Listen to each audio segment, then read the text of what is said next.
Kind of moving it around, as you can see. Was that first cut in okay?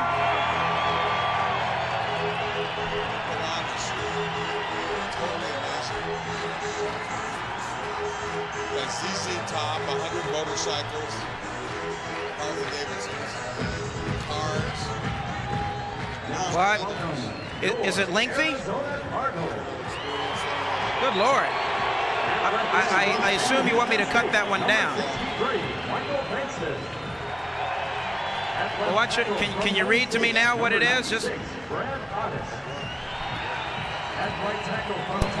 The Raiders' preseason is read like an old-fashioned mystery novel.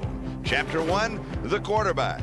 Jeff George didn't look comfortable with the Raider offense until his final drive last week. Can the new Raider quarterback get into his zone before the regular season begins? Chapter 2, the defense. A stronger effort last week has silenced some of the critics. But will we see the troubled unit from the first two games?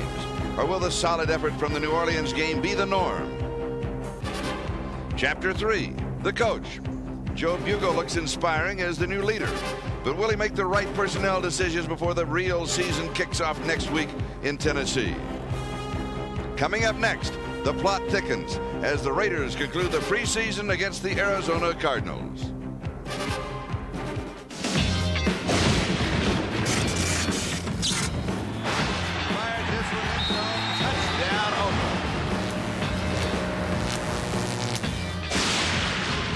Tonight we wrap up the preseason, the Oakland Raiders and the Arizona Cardinals. Hello everybody, this is Charlie Jones along with Jim Plunkett. It is toasty in Tempe. Trust me, 104 degrees. What effect will this have on the players? Well, I think they're going to get exhausted. They're not going to play a whole lot, so that should keep them fresh, but it's hot out there. It is. That's the bottom line. Jeff George, how much will he play tonight? Not very much. A series, maybe two, but they want to get him out of there quickly and healthy. Assess how he's done this preseason. Well, I think he's got off to a slow start. Last week he picked it up, and, he's getting ready for that start of that season. I talked to him. They didn't have a game plan. They're going to have one tonight. Mm-hmm. All right, fullback. Change at fullback tonight. Derek Fenner's going to play. Jerome Davidson's a little banged up, so they're putting Fenner in there to start with. Okay, overall, how do you assess to this point the preseason? Because reality, we're not going to see that many of the starters tonight. No, we're not. They're going to play a little bit to sharp, crisp, execute, and get out of there. Mm-hmm. Overall, do they look ready for the season? I think so. I think they've made a lot of progress, especially over the last 2 weeks. And it's all about execution, and they seem to be doing that better as the weeks go on. All right, now we do have good news for a preseason game, an interesting second half. Jake the Snake Plummer from Arizona State is going to take the field and play the whole second half, and he's an exciting player. I saw him play when he was in college, and he can light up the scoreboard. Arizona Cardinals are very high on him. We'll see him the entire second half. We'll be back with the kickoff in just a moment.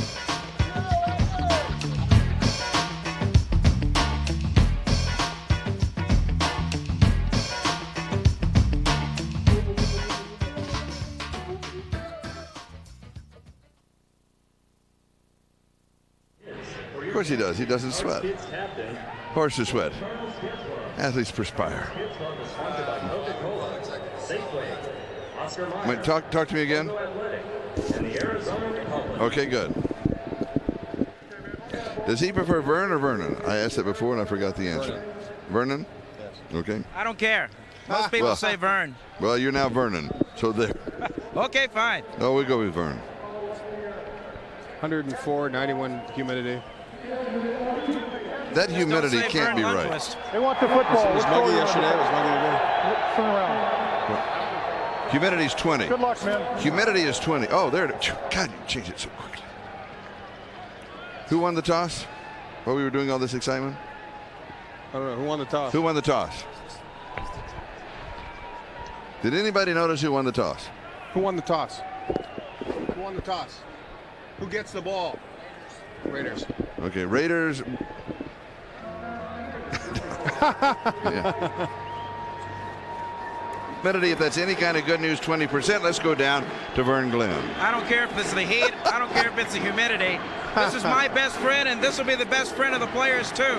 They were instructed to take salt tablets before kickoff, and you can bet after every defensive series, offensive series, special teams, they'll be running back to the bench to get plenty of liquids. They also have IVs all standing by to handle the heat. Back upstairs. Vern, could you bring that up here? We'd appreciated that and an IV, because here at Sun Devil Stadium in Tempe, we are very high. It's almost like being in another area code. We are broadcasting from Flagstaff, and over there, the Oakland Raiders have won the toss, so that means that Kevin Butler is going to kick off for the Arizona Cardinals with Desmond Howard and Tim Hall, the return men, and the cool fans are at work. You know, Charlie, there's those fans that are out there. I've just learned today that those were invented by a former Raider, Steve Wright, who played offensive tackle for about 7 or 8 years for the Raiders. It's quite a surprise to me. I didn't know offensive tackles were that smart. They must be. Yeah, all right. Here's Desmond Howard on the return. Out to the 20, across the 25, and he is tripped up and comes down around the 28-yard line. And so Jeff George will come out, as he will play at least the first series, depending upon how long it goes, possibly the second. Preseason, 1 touchdown, no interceptions, 42% completions. Not that impressive, a slow start. To say the least, not very impressive at all, but he certainly picked it up last week with 5 straight completions, 1 for a touchdown. Derek Finner and Napoleon Kaufman will be the 2 running backs. Tim Brown, one of the wide receivers. And Derek Finner's going to get some work tonight because of Davison being injured. How good's that offensive line? Well, Pat Harlow, I think, needs some work at that left tackle spot. Yeah, they come out throwing. And it is incomplete. Now they're going to rule it intercepted. I think he fumbled, Charlie. Is that what it was? Yeah. All right. Caught the Tim ball. Brown. Affected immediately by the heat. Let's see what happened. Ronald McKinnon making the play. It's one of the favorite passes to Tim Brown. He comes underneath the zone, has the catch, makes a move, but nobody touched him. Ball just falls right out of his hands, and the Cardinals recover. But one of the biggest plays that Tim Brown runs all year long, a little zone route underneath the coverage, and it's an easy completion, but unfortunately he wasn't able to hang on to it. So the Cardinals go to work at the 24-yard line of Oakland. First turnover of the ball game on the first play. Kent Graham is the quarterback for Arizona. 3-step drop, he fires, and this one is incomplete. It'll be 2nd down and 10. Frank Sanders, the intended receiver, and Terry McDaniel had the coverage, and there is Kent Graham, 6'5", 246 pounds, out of Ohio State, and he is the man. And his statistics aren't much better than Jeff George's at this point. No touchdowns, of course, no interceptions, 54%. Not a very good outing so far this preseason. And the offensive backs and receivers. Larry Sanders, by far one of the best receivers in the league. McElroy breaking through. Leland McElroy in his 2nd year out of Texas A&M. Eddie Anderson with the tackle. And you can mark it at the 15-yard line. And here, as you look at it, they just nose off Russell Maryland. They double team him, make a big hole for McElroy to run through. But the key block was on Maryland, pinning him inside. It will be 3rd down and 1.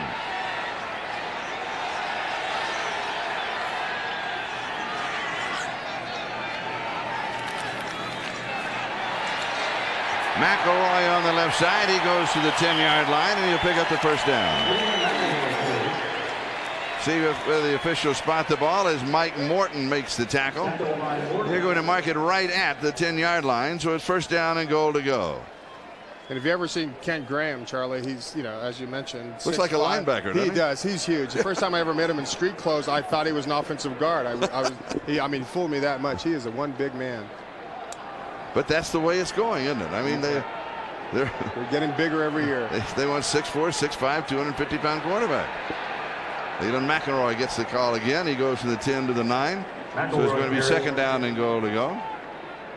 McElroy the ball carrier, Chester McLaughlin with the tackle. And on that last play, Russell Maryland's the tackle in the middle, which is their strength of their defense with Chester McLaughlin and Maryland there, but they got beat early.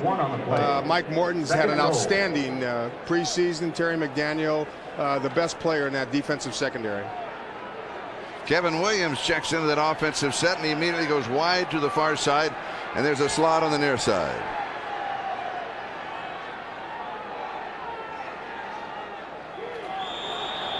And whistle sound. Penalty marker down.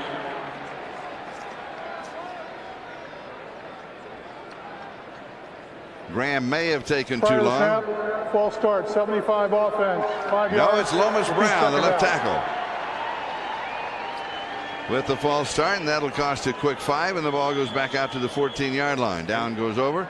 Second down goal to go at the 14. And with all the trouble that the Cardinals have had scoring points, Vince Tobin right there is not very happy with that penalty.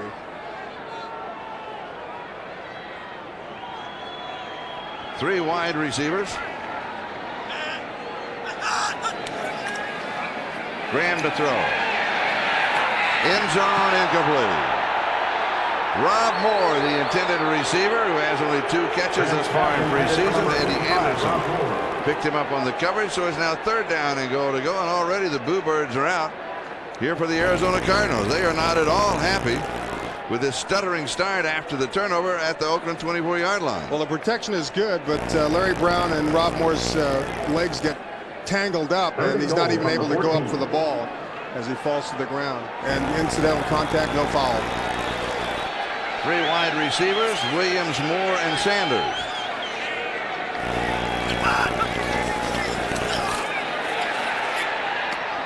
Graham's pass is complete out of the backfield. That should be Larry Centers, and he has it. Mike Morton makes the tackle. And as Jim Plunkett mentioned a moment ago, Larry Centers is one of the best receiving running backs in the National Football League. He sets all kinds of records every year. He certainly does. He had 99 catches last year for 766 yards. That's, you know, that's awesome for a running back, isn't it? That's big time. All right, spot the ball at the 15-yard line. 25-yard field goal attempt by Kevin Butler. Jeff Fiegels is the holder.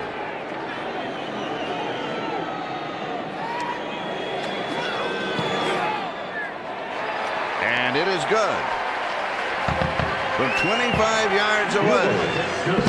The Cardinals strike first, capitalizing on the turnover, recovering the fumble. They're up 3-0.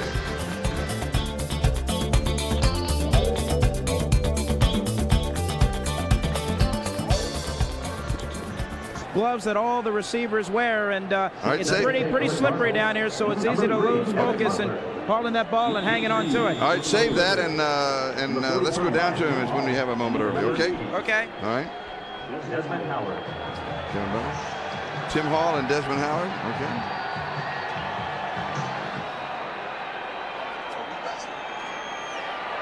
Here is Tim Hall on the kickoff return. He's out to the 25, the 30, the 35.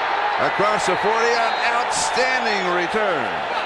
Ty Howard of Arizona finally got him. But now the Oakland Raiders, their second opportunity in offense. Remember their first opportunity? The pass was complete to Tim Brown, and then he fumbled it. It was recovered by Ronald McKinnon, and that led to a Cardinal field goal. They're up 3-0. You know, and for Tim Hall to get a run back like that takes a lot of the pressure off Desmond Howard. So now they don't know who to kick it to, and if you can get yards like that from away from the 40-yard line. All right, mark it at the 41-yard line as the Raiders go to work for the second time in the ball game. But this is only, remember, their second offensive play.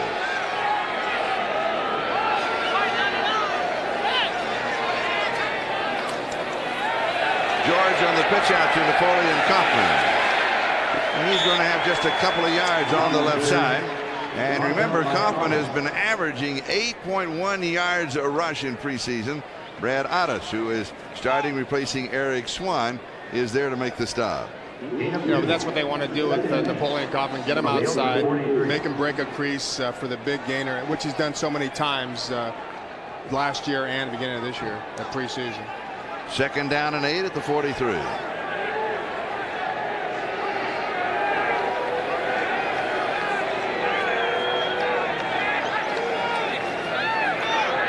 Jeff George steps forward, stands in the pocket. He goes back to Tim Brown, and this one, he hangs on to it. Now, Vern Glenn had a report on that first reception by Tim Brown when he fumbled it. Vern? Yes, I'm down here on the field, and I can tell you that it is awfully slippery down here, and it makes it hard to hang on to the football, and that might have been a factor on Tim Brown's first possession of the game. Now, Tim Brown does not wear those gloves that a lot of the receivers like to wear, and that might have been a factor in it. It's awfully slippery down here. Back upstairs. All right, thank you, Vern. Little play action fake, buying some time. Again, good protection as Tim Brown inside the 30 to the 27-yard line. It'll be a first down. Brent Alexander with the tackle. You mentioned to me before we went on the air that one of the problems on a night like this, when it's it's over 100 degrees, even though the humidity is only 20%, that you sweat a lot and it does get slippery. Uniforms are slippery, balls slippery. But here we have a play action pass. A lot of time for Jeff George. There's Tim Brown in motion, and he's the guy who can always find a crease in the middle. It's a zone. He runs by the zone, finds the open spot, settles down, passes right on the money. But that's what Tim Brown is so good at. The pitch to Napoleon Kaufman, an inside-out move, and then he goes out of bounds along the far sideline. Picks up a little bit of net along the way. Eric England was chasing him out for the Cardinals. It'll be second down. But as we were trying to finish up on the sweating, not only do you sweat a lot and on your arms and hands, but your jerseys tend to get wet, and you have no place to wipe them as you would normally on a much cooler day. So the ball gets in there, it touches people's jerseys and pants, which are just soaked. And it just adds to all the slipperiness. Jeff George, 3 of 3 for 36 yards.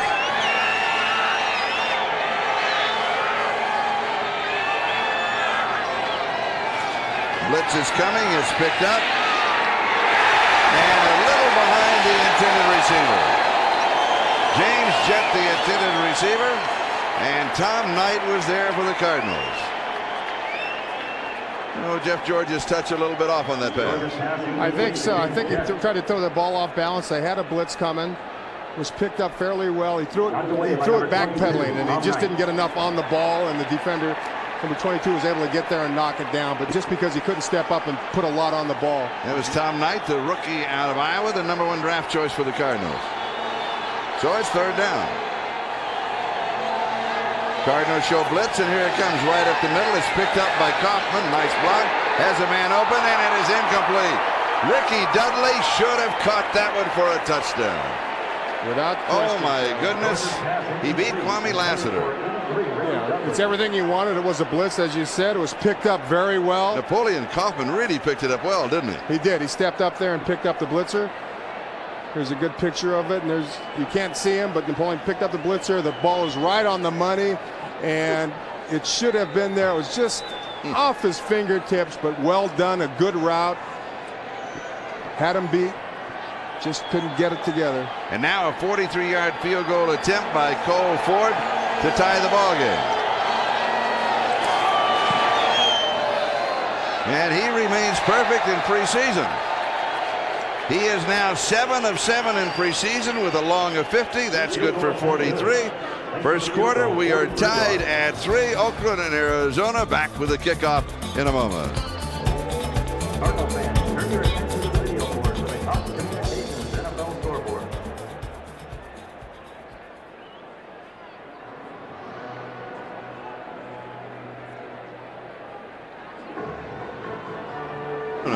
The Cardinals and the Raiders are tied at 3. This is Charlie Jones along with Jim Plunkett and Vern Glenn.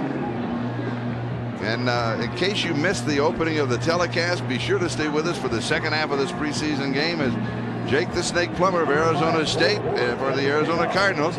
He was their second draft choice, taken in the second round. Is going to play the whole second half, and as those of you who followed Pac-10 football know how exciting he is. All right, Cole Ford will kick it away for the Oakland Raiders with Tommy Bennett, number 28, and Kevin Bowie, number 33, the deep backs. And this is going to be down to Kevin Bowie had a notion to come out. Tommy Bennett said no way. So it's a touchback, and we'll bring it out to the 20-yard line. And that's the kind of preseason Cole Ford's had. He's been kicking him most of the time into the end zone, and as you mentioned earlier, 7 for 7 in field goal tries. All right, second opportunity in offense for the Cardinals. Kent Graham stays in there. He should play probably like Jeff George, a 2 series.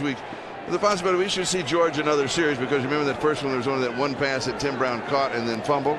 That's and true. That led to the Cardinal field goal. All right, Larry Centers and Leland McElroy are the running backs.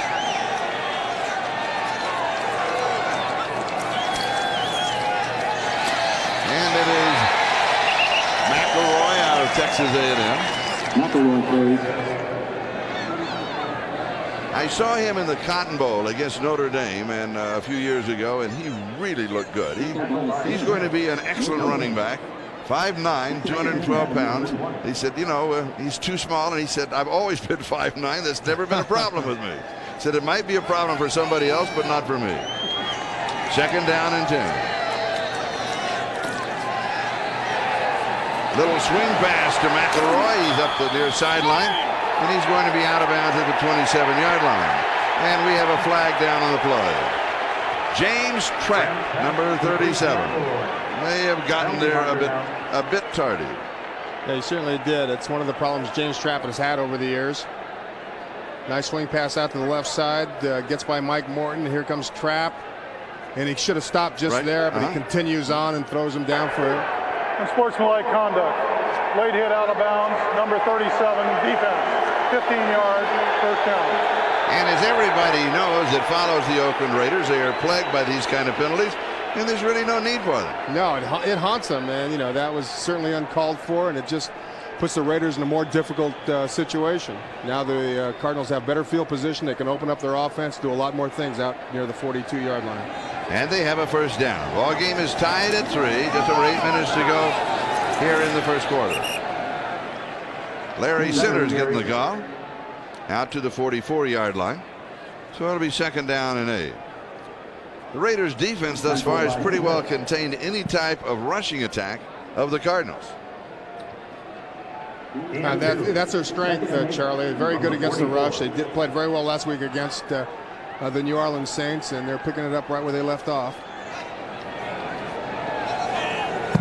Sinners going across in motion. We may have an offsides flag or flying. Pass is complete to McElroy. He is dropped. We'll go back to the marker. Chester McLaughlin, I believe, got an early start on the play.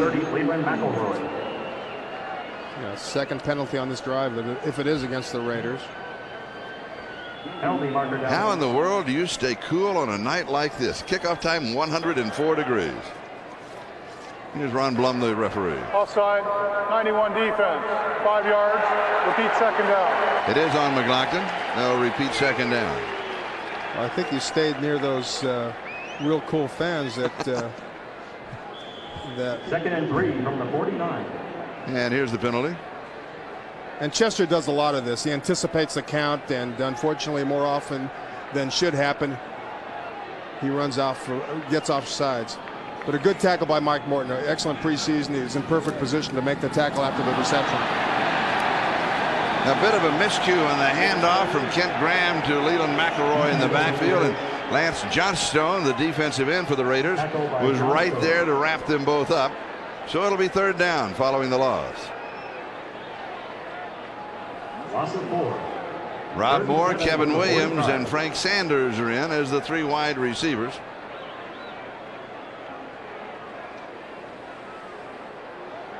Third down and 7.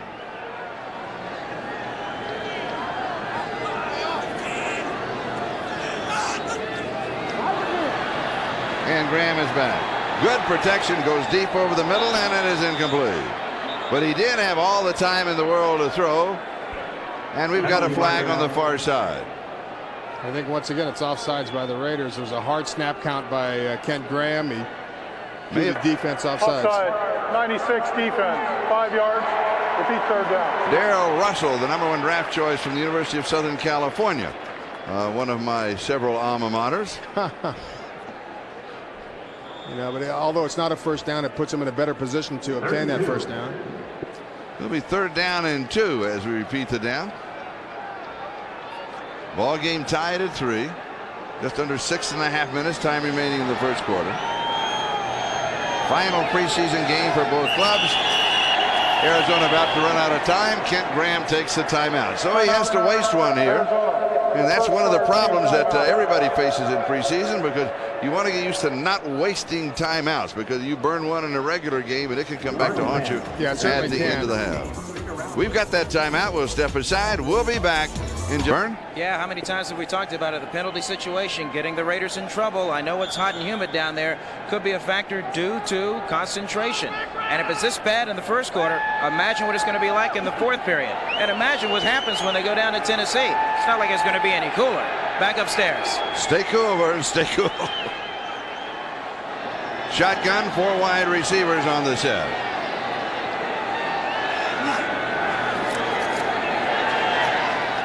On target, inside the 40-yard line of the Oakland Raiders, and the Cardinals have a first down. Kevin Williams with the reception. Barry Carter makes the tackle, and the Cardinals convert on a 3rd down and 2. Yeah, Kevin Williams made most of his reputation with the Dallas Cowboys. And they spread out the field with 4 wide receivers, all running slants. Protection's not great, but good enough for him to get the ball off to Kevin Williams running that slant play. It's almost unstoppable if you run right. Little play action fake. Pump fake right, setting a screen left to center. Lance Johnstone was there. And it's incomplete. You know, shotgun. Tell me the advantages of being in a shotgun when you have 4 wide receivers. Well, you can see the whole field clearly without having to turn your head and drop back a little bit, even though you're not supposed to. Sometimes as you're dropping back from underneath center, you tend to look back a little bit. Quicker reads? Quicker reads. You know who to go to. You're looking down the field the whole time. You just take your eye off the ball, off the field just for a second to catch the ball. See where the pressure's coming from? That, too. That will help you step up. 2nd down and 10. Let's see what's on the ground where Larry centers. We talked about his catching. He is also an outstanding rusher. He has a 5.6-yard rushing average in preseason, and Eddie Anderson finally brings him down. He's a good one. First down, Cardinals. Okay, this is a trap play. They kick out number 53, Beekert. Larry Centers cuts it up the middle for a good gain of about 10 yards. Mark it at the 26-yard line, 1st down. Nice trap play, though.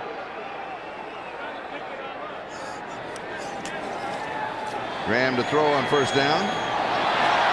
And it is incomplete. Frank Sanders. In his 3rd year out of Auburn, the intended receiver, so it'll be 2nd down and 10 at the 26-yard line of Oakland. Just over 5 minutes, time remaining. We're in the first quarter. We are tied at 3. The Cardinals scoring first following a turnover, a fumble by Tim Brown, and recovered by Ronald McKinnon, led to a 25-yard Kevin Baker field goal, and then a drive by the Raiders leading to a Cole Ford 43-yard field goal, and we are tied at 3. 2nd down. Larry Centers to the 20-yard line. Give him about 6 on the play. It'll be 3rd down and 4. And so the Cardinals will go to the air again as Mike Morton again makes a tackle. He is having a good preseason, isn't he? You mentioned that earlier. Oh, he is. He's coming up, making tackles at the line of scrimmage. Sometimes he penetrates and makes them for a loss. But what the Cardinals are doing right now is they're widening the field. They get 3 wide receivers, sometimes 4. Widen that defensive secondary out, and they can not only pass, but as you just saw, they were able to run the ball effectively. Here they go, widen the field again. And here's the shotgun with the 4 wide. Centers back with Graham. And it is knocked away. Good defensive play by Chester McLaughlin.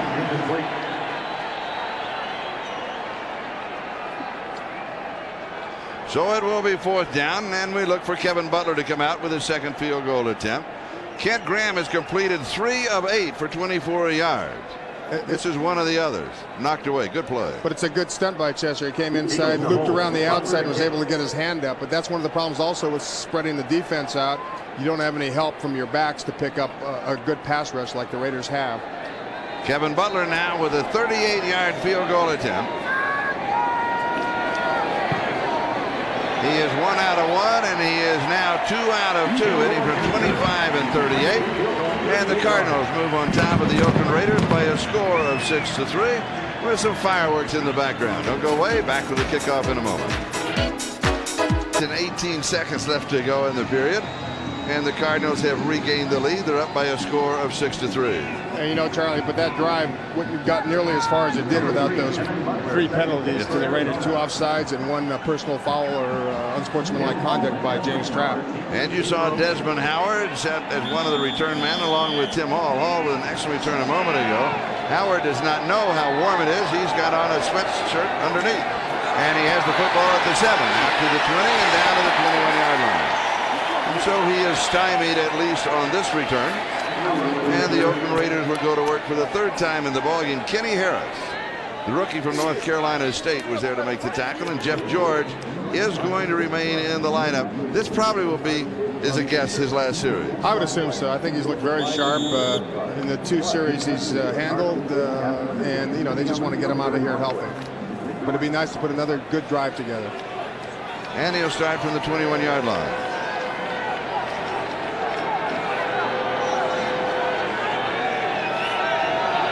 Finner going in motion, and we have motion, speaking of that, on the right side of the line. Could have been Ricky Dudley who moved too soon. As you know, on offense, once you go to the 3 or 4 point stance, you cannot move. False start, 83 offense. You know, sometimes, yards, Charlie, repeat first down. you know, sometimes he's probably still lamenting over the fact that that ball was just off his fingertips in the end zone. His concentration wasn't fully on the next play, which it should have been. And, you know, he just wanted to get off the ball and kind of make up for not bringing in that ball in the end zone.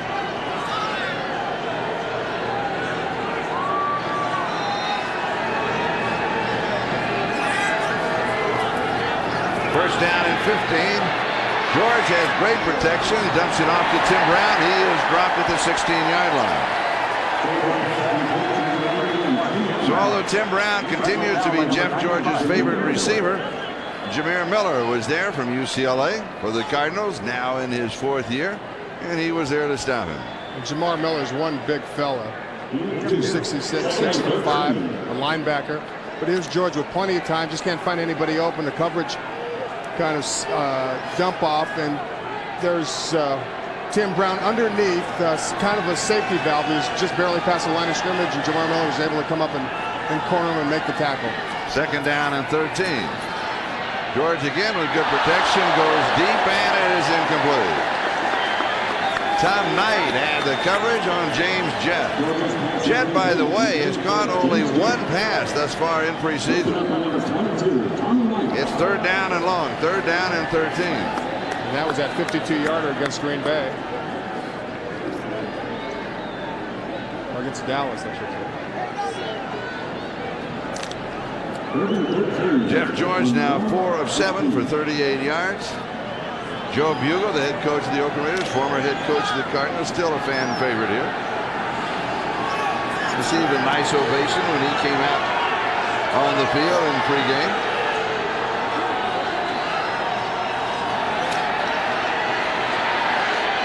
George throws knocked away. Good defensive play. Tim Brown, the intended receiver. Aeneas Williams. Nice play. And Tim Brown making a strong argument to the referee that he was held or pushed. But there should have been a penalty called. He was not real happy. Here it is again. There's George. Some pressure on him, but he gets it off well.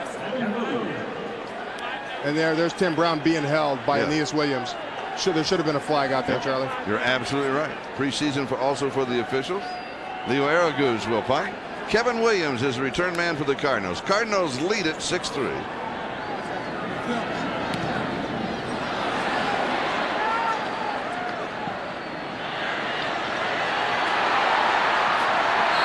And he goes out of bounds.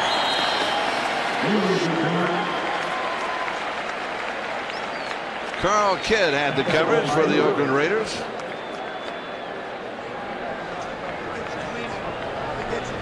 And the Cardinals are going to go with their quarterback, Kent Graham, at least for one more series. Again, in case you weren't here at the beginning of the telecast or the beginning of the game, one and the same.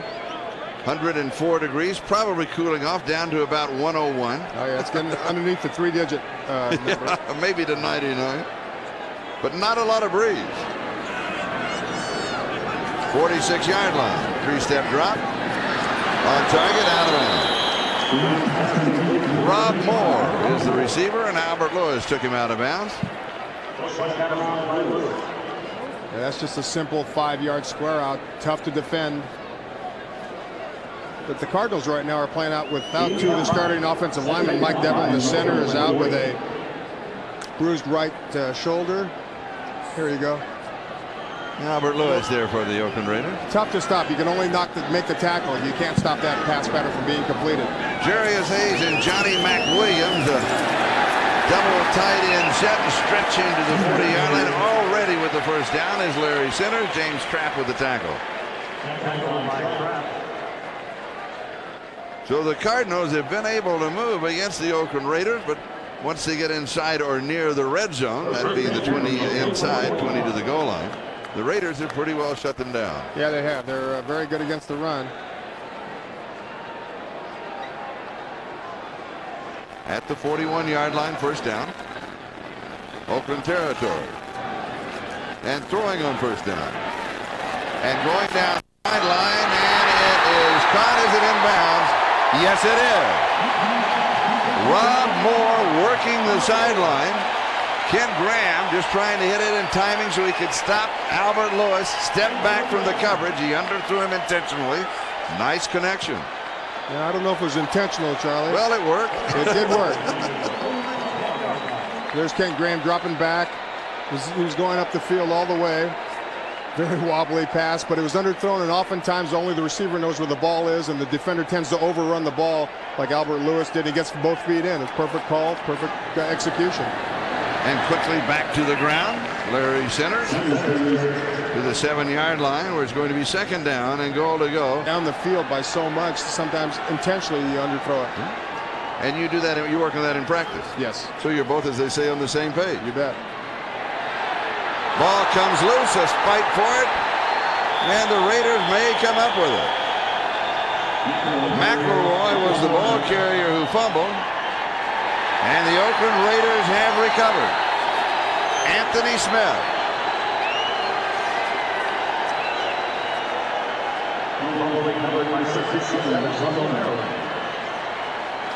Russell Maryland recovers the ball. Anthony Smith was right in the middle of it. A good initial hit by Anthony Smith, and he's the one who jars the ball loose. And Russell Maryland able to fight for underneath that pile and grab it. But Anthony Smith is what made the play work, got penetration, stripped him of the ball. And so with the turnovers are now even one on each side of the ledger. Jeff George remains as the quarterback, so we'll see him for another series. We have less than a minute to go in the first quarter. Kaufman jumping to the outside. Absolutely shut down inside, put on the brakes. Came to the outside, almost picks up 10 yards before Brent Alexander can make the tackle. That was a pretty exciting run of only nine yards, almost 10 yards by Napoleon Kaufman. He breaks back here entirely against the grain. He's bottlenecked up at the right-hand side of the field, so he takes it all the way left, and you have to have a lot of speed to go all the way across the field and still pick up yards. Tom Knight, the rookie #1 draft choice from Iowa. The defensive cornerback is the injured player for the Arizona Cardinals. Butler for the Cardinals, and Arizona's up 6-3.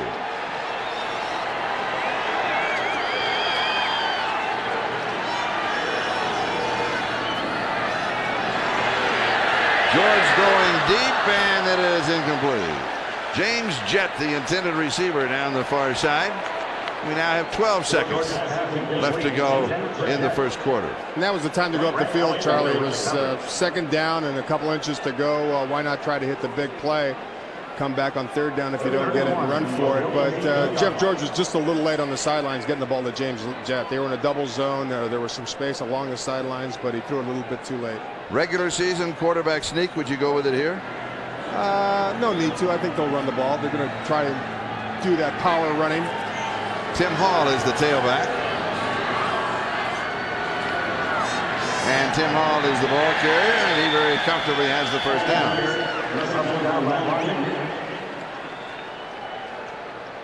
Ronald McKinnon, who recovered the fumble early in the ballgame, in fact, in the first play, The Cardinals is there to make the tackle. With that play, the first quarter comes to a close. It's Arizona 6 and Oakland 3. Back with the second period in a moment. Here's the Kansas City Chiefs renews. It'll be a Monday night game, September the 8th at Oakland Alameda County Coliseum. That's always a great matchup. The number to call 1-888-44-Raiders right now. No, it's 1-888-44-Raiders. Call right now to order your tickets. Operators are standing by. 1-888-44-Raiders. Call right now and make your plans to be at the Oakland Alameda County Coliseum, the Monday night game for the Kansas City Chiefs on the 8th of September. What's on the ground for Oakland? Tim Hall getting the call. He goes to the 28-yard line. That's going to be about 6 on the play. And they're giving it to the Cardinals. No, they're saying down by contact. I'd say down by contact. Whoa.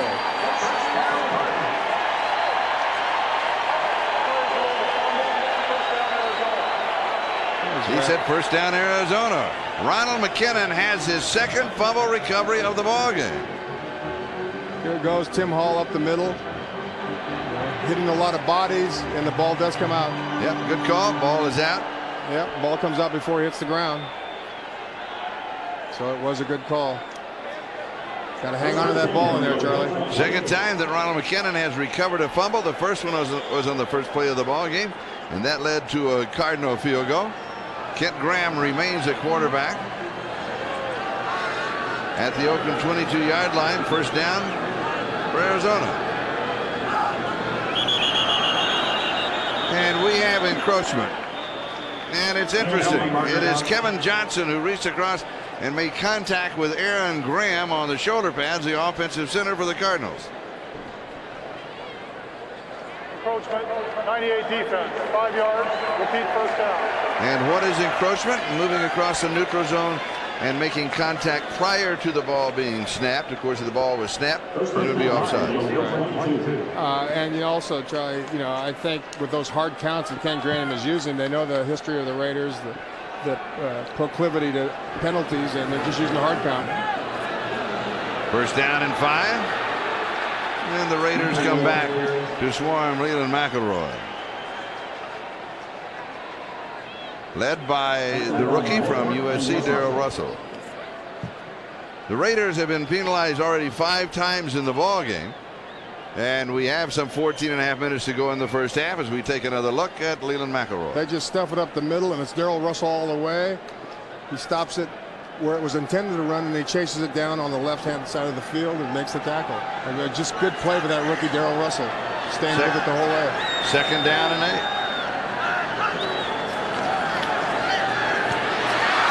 Incomplete. Should have been caught. Frank Sanders, you couldn't put it any better. I mean, it was right in his stomach. Did that come off of his pads underneath and come out? Might have hit his hip. It might have been thrown a little bit behind him. Barry Carter had the coverage. Boy, the ball came flying out of there. But as big as Kent Graham is and as hard as he throws, that might have got to him in an awful hurry. It just got to his pads or his body and bounced off him. Third down and 8 at the 25. If the Raiders can hold one more down, they can force the Cardinals to kick a field goal. By the way, the Cardinals have scored only 1 touchdown this preseason. Graham goes, knocked a good defensive play, not quite intercepted. Larry Brown knocked it high in the air, and it is incomplete. So it will be 4th down, and as expected, Kevin Butler will come out to try and convert his 3rd field goal of the evening. He is hit from 25 and from 38. Jeff Fiegels will be the holder.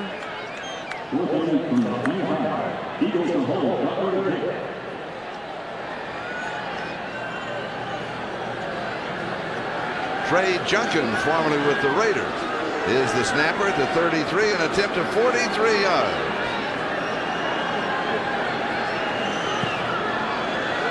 Veering to the right, hits the upright, and it is no good. So close but no cigar. Butler now is hit 2 out of 3, 25-38, missing from 43. Cardinals lead by 3. The 33-yard line. Pushes it out to the right, expects it to hook back to the middle, but it doesn't quite get there. He hit the upright dead solid perfect. If it had come back just a little bit more, it would have ricocheted on through. All right, now the Oakland Raiders have David Klingler as their quarterback. So Jeff George played the first quarter plus, completed 4 of 9 for 20. And is George still in? George is still in. Klingler was out there for a moment. George has come back. Klingler. No, it is George. Maybe George felt that he wanted some more work. Meanwhile, Tim Hall is going to be swarmed under because Klingler, wearing number 7, he came out to the huddle, and as we were watching the replay, then George came out to replace him. So anyway, for George thus far and continuing, he has completed 4 of 9 for 28 yards, but he's looked better than those numbers, hasn't he? Oh, I think without a doubt. All right, Vern? Yes, Charlie. David Klingler was in the huddle, and then Jeff George came out and jumped back in. You got to believe it was a move that George wanted to make. He needs to know that he can maintain a nice long drive. He's got to have that kind of confidence that he can do it. Back upstairs. Second down. Going underneath the coverage to the 35-yard line. He goes to Orlando Truitt and J.J. McCleskey. There's another reason that he might be in for another series, and that is that Orlando Truitt is in there along with Kenny Shedd and Harvey Williams, and perhaps they want, who in reality are the backups, but they're going to see a lot of action in regular season to play with Jeff George in game conditions. Yeah, that could very well be true. Get him some playing time with the starting quarterback, see how they react, see if they can get their timing together.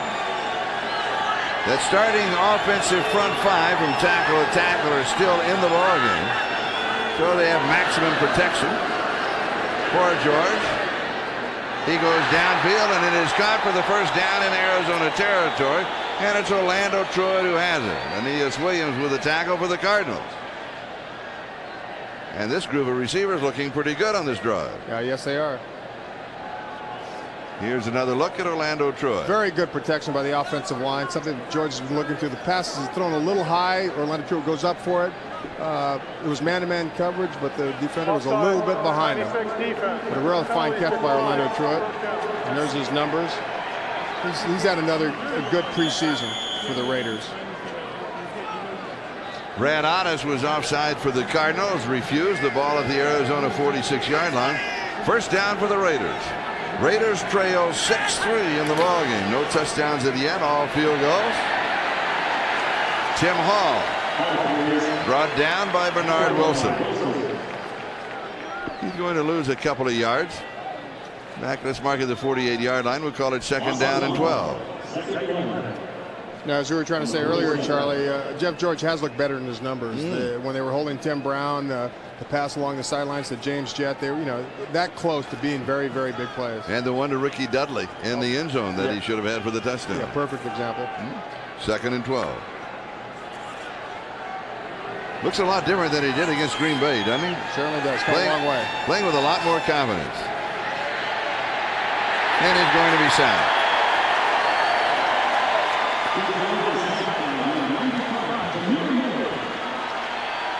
Miller gets him. And the ball will go back to the 47-yard line in Raider territory. They had a blitz all the way. It's something George has to read and go to his receiver quickly. He's not able to do that. Jameer Miller is a linebacker, but he weighs 266 pounds. Is not picked up very cleanly by the backfield and able to get in on George. But George has to read that quicker so he can get the ball off quicker. Third down and 17.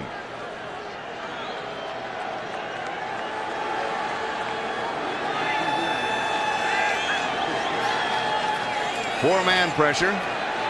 5 in the secondary, and it is incomplete. He goes to his tight end, Harvey Williams, and he overthrows him just a bit.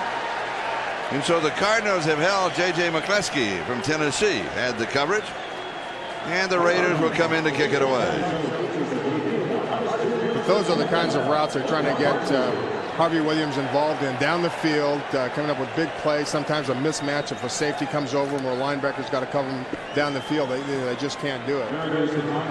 Leo Aragus will be punting, and Kevin Williams, an exciting return man, played his collegiate ball at Miami of Florida. He's in his 5th year in the NFL. The Cardinals are very high on him as a return man. And he takes it at the 12. Excellent coverage by the special teams for the Oakland Raiders. Led by Carl Kidd. First man to get there for Oakland. We've got a timeout. We'll step aside. Cardinals lead it 6-3. On a warm night, 104 degrees at kickoff time. Whoa. And it hadn't cooled off an awful lot. Not a whole lot. And just as hard on the Cardinals because they've been in training camp where at Flagstaff where it is nice and cool and altitude. And this is their first home game. That's right. So they haven't been living in this weather, and it is very hot today. It's that dry desert heat. So they say. Ho, ho, ho. All right, Cardinals at their own 16-yard line. Kent Graham continues the quarterback. And he comes out firing incomplete as he starts his series. Even McElroy was the intended receiver. So it'll be second down and 10 at the 16. You know, it's the last time I go to the source, Charlie. I actually asked Jeff George how many series he's going to go, and he says 1, maybe 2. So never again. I'll go right to the coach. Yeah, but now you were an idol of his, right? And he used to come watch you play when he was a kid.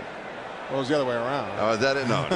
No, you were talking with his parents, right? Yeah, I saw his parents in the lobby this morning at the hotel, and they used to take Jeff to New England to watch the Patriots play when I was there. And you saw a shot of Jake Plummer. He is scheduled to be the Cardinal quarterback in the second half. And it's all going to be for naught. Darrell Russell was there.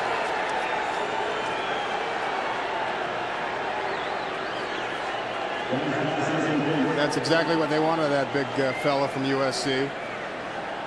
The #1 draft pick, Darrell Russell.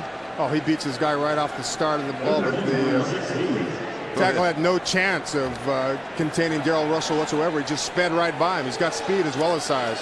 Third down and 10, 4 wide receivers on the set. Kent Graham from the shotgun. He has completed only 5 of 14 against this Raider defense. And he goes deep down the middle, and it is dropped. A little behind the intended receiver, Frank Sanders. Sanders is having a really rough night for the Cardinals. He certainly is. Dropped one, could have had a couple others. Albert Lois had the coverage. It'll be 4th down. That means that Jeff Fiegels will come in to punt. And Desmond Howard is the return man. And any kind of return, the Raiders will start their next series with excellent field position. This could be key to the ball game right here. Now let's see if they're going to kick to him.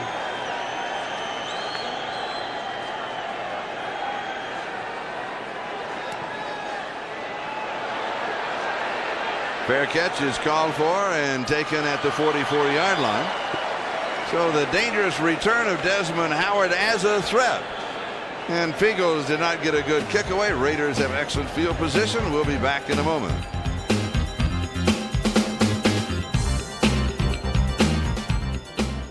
Completing 6 of 12 tonight, as you saw, for 51 yards, and David Klingler is in for the second time in the ball game as a quarterback. We mentioned that because he made it to the huddle one other time, and then Jeff George came out on the last series, and he wanted to work one more series, and now he'll hand it over to David Klingler. And I wouldn't be surprised with a big play right off the bat.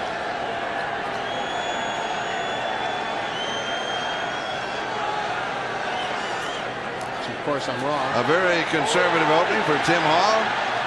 Cannot work his way completely around the corner, though. He'll go close to the 40-yard line where Ty Howard takes him out. It'll be second down and 6. And there's no problem for David Klingler warming up tonight, is there? No, not at all. I mean, that's why one handoff and you're ready to go deep. Right. That's exactly what I thought. But all in all, Jeff George's performance, 6 of 12, 51 yards, not statistically impressive, but I thought he played a pretty good ball game tonight. Could very easily have been like 8 of 12 for around 75 yards, and everybody said, wow, that would have been great. A couple of key passes were dropped. And here's Tim Hall. Hall trying the right side. This is his 6th carry of the ball game. Brad Ottis, starter now at defensive tackle, replacing Eric Swan, who's out with a stomach flu, is the man who stopped him. And we have just under 9.5 minutes time remaining in the first half. The score, the Arizona Cardinals 6, the Oakland Raiders 3. Cole Ford with a 43-yard field goal for the Raiders. Kevin Butler, field goals of 25 and 38 for the Cardinals, hit the upright and missed from 43. A double tight end set.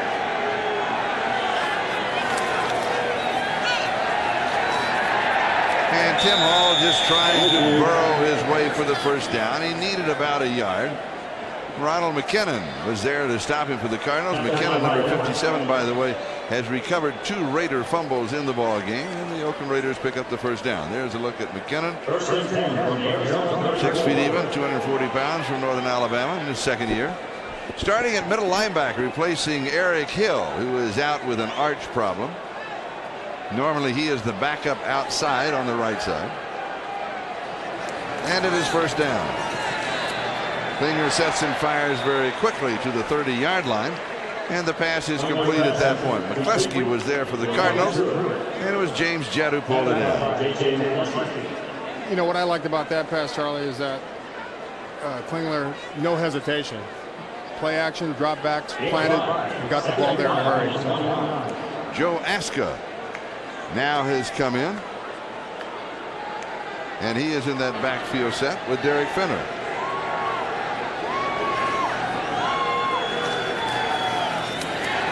And Aska gets the call.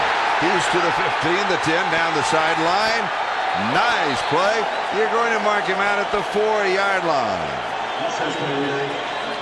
So he's going to pick up 26 yards on the play before Matt Darby can finally stop him. And he got there in a hurry. They put Fenner in motion, spread the defense. Great block by Lincoln Kennedy on the outside. Made the play go for 26 yards down to the about 3-yard line. Not a bad screen block by Orlando Truitt, the wide receiver, downfield. They mark it at the 4-yard line. First down, goal to go.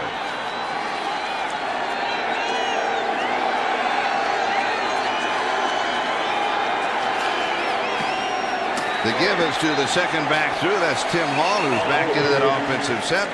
They're going to mark it around the 2-yard line, where it's going to be second down and goal to go at that point. Eric England with the tackle.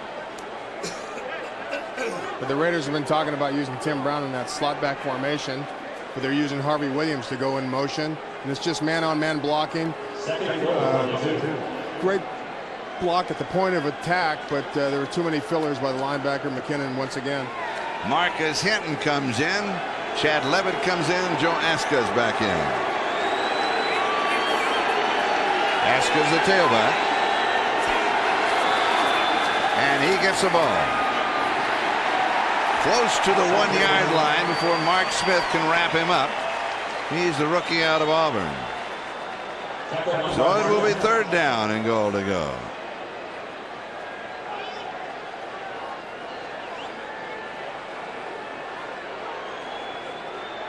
Derek Finner comes back in, and Orlando Truitt comes back in. Aska going out. About 1.5 yards away from the end zone. They're still going with a tight formation. I would look for a fade, though, in the corner of the end zone.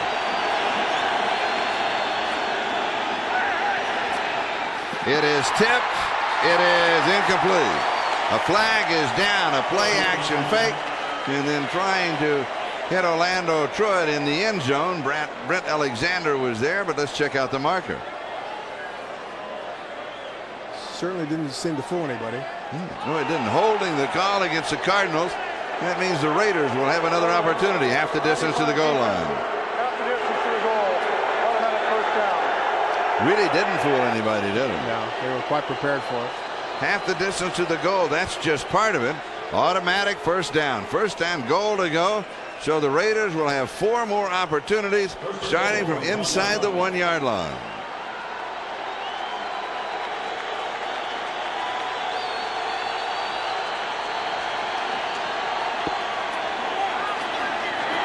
A loss of 1 yard on the play. Derek Finner upended by Brent Alexander. And they've got their 2 big backs in the backfield, Levitt and Derek Finner, both fullbacks really. Well, mark the ball at the 2. Penetration. Chad Levitt off the corner, number 45 gets in the backfield. Nobody touched him, and he disrupted the play. Or number 46, I should say. And it's second down and goal to go. Derek Finner is the tailback. Chad Levitt is the upback. Play action fake. Throw in zone, and it is intercepted for the touchback. And the Raiders are turned away. They got to a half a yard out. Terry Irving with the interception.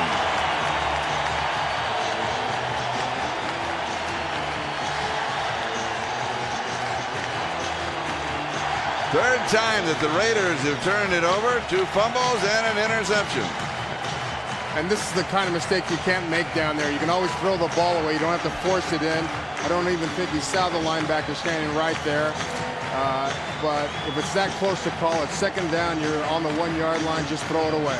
Don't make that mistake of turning the ball over like that. He was going for his tight end, Ricky Dudley, at 6'6", 250 pounds. And remember, that was second and goal. It had 2 more opportunities. Right. And with the interception in the end zone, the touchback, the ball comes out to the 20-yard line. And so the Cardinals at their own 20, first down. Sometimes you're focused so much on your receiver that you don't see somebody standing. It's like the forest for the trees. You don't see somebody standing right there in between because your focus is on your receiver. Kent Graham remains in as the Arizona Cardinal quarterback. All indications may be that Stoney Case, right now their number 2 or number 3 quarterback, may not see any action tonight, because we do know or have been told that Jake Plummer is going to play the entire second half. Starting, of course, at 6 o'clock. It's always a lot of fun. And you can call now for your tickets, as operators are currently standing by. This pass is complete at the 25-yard line to Johnny McWilliams, the tight end. There is nobody to touch him down, and he gets up and scoots his way out to about the 27-yard line, where Greg Biekert finally stops him. And that was an all-out blitz by the Raider defense. It was just a hot receiver principle. He saw the linebackers blitzing. He just dumped the ball off. Anthony Smith, Darrell Russell, Kevin Johnson, and Roy Glover. They now the defensive front 4 for the Oakland Raiders. See if any flag is down. First down to the 34-yard line. This Leland McElroy, he can really zig and zag and find that opening against the defense. James Trapp finally trapped him. But we had a marker, and it'll be a holding call against the Cardinals. And McElroy's got the only touchdown for the Cardinals in this preseason, a 63-yarder last week against the Bears. 54 offense. 10 yards. Repeat second down. That's on Aaron Graham, the center. He's replacing Mike Devlin, who's out with an injury. James Dexter, also with an injury along that offensive line for the Cardinals, is out of the ballgame. That is the 3rd time the Cardinals have been penalized, a total of 16 yards. And the ball is back to their own 17-yard line. Second down and 14.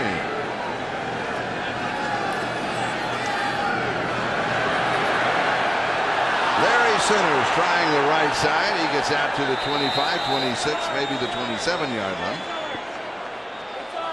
Rob Fredrickson was there. He hammered him on the wrist. And then everybody is fighting for the ball. Lorenzo Lynch says that he has it. And now it's too hot. It's too hot for pushing and shoving. Throw a couple blows. By Arizona. 3rd down. On a night like this, why expend any extra energy, right? You need it all. Let's see exactly what happened on the replay. It's a passing situation. They decide to run the ball, but here comes Fredrickson from the inside, clear and free, gets a great shot on him. And doesn't even see him. Pops the ball loose. Cardinals recovered at the 27.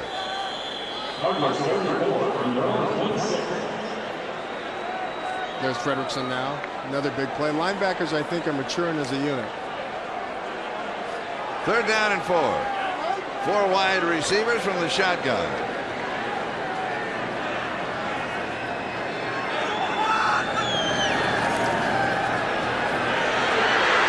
Has pressure, and is intercepted. On the return is Larry Brown. Brown inside the 5 to the 3-yard line into the end zone for the touchdown.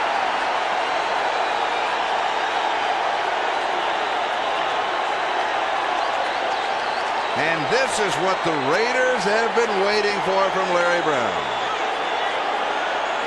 And you're certainly right about that. And he's played much better in the last couple, 2.5 games.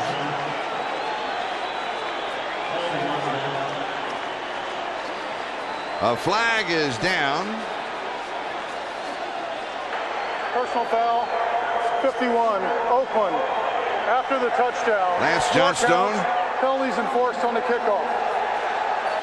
And another one of those fouls against the Oakland Raiders. They just can't seem to shake him. And here's what caused the play. Number 51 putting the pressure on him. He tried to get rid of the ball way too soon.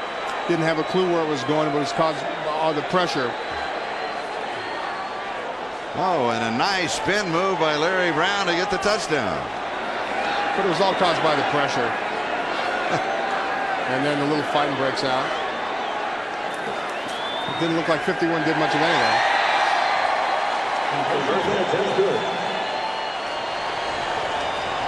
And so tempers flaring on a very warm night in the desert. Goal forward. With the extra point. And the Raiders now have moved on top by a score of 10-6.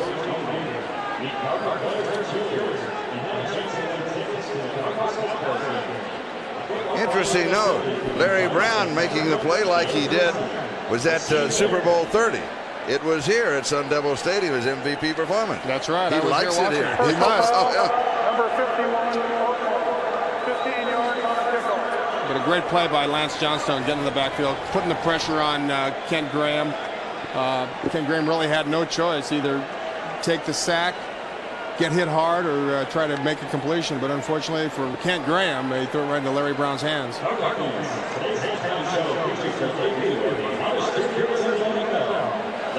The touchdown coming with 3:33. That is the time remaining in the first half, and the Raiders now have moved on top, courtesy of the extra point by Cole Ford, who will kick it off by a score of 10-6.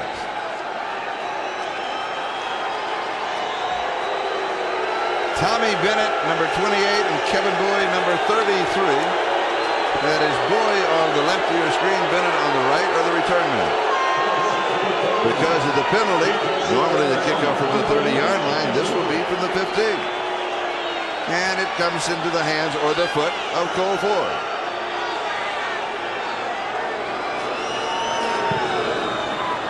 And he kicks a little squibber down the middle. It's going to be caught by Cedric Smith. He kind of picks it up, and he's going to end up at around the 49-yard line. Meanwhile, John Henry Mills was there for the Raiders, receiving congratulations as he goes to the sideline. That's their special teams guy, John Henry Mills. They brought him in mostly for that one purpose, to be a big play guy on special teams. Arizona at their own 49-yard line, first down. It's literally a furnace here tonight in Tempe. I mean, there's no other way to describe it. Anytime any kind of a breeze comes up, it's blowing air that is now 100 degrees. Here's McElroy, and he's simply swarmed under. He's going to end up losing a couple of yards. Anthony Smith and Darrell Russell were both there for the Raiders at the 47-yard line. So it'll be second down and 12. Check of the clock shows 3:11 and counting, time remaining here in the second quarter. We talk about the problems for the ball players playing on a night like this when it is so hot, although it is not that humid, and we also for the fans, but also for the officials. You know, they have to be sure and take in a lot of water. They have to be in condition because it's very warm, and they're going to be there for the whole game. They're not going to get any timeout. That's right, and they run up and down field almost as much as the players do. So it is second down and 12. Three wide receivers for the Cardinals. Pressure again, and it is incomplete. Chester McLaughlin all over Ken Graham.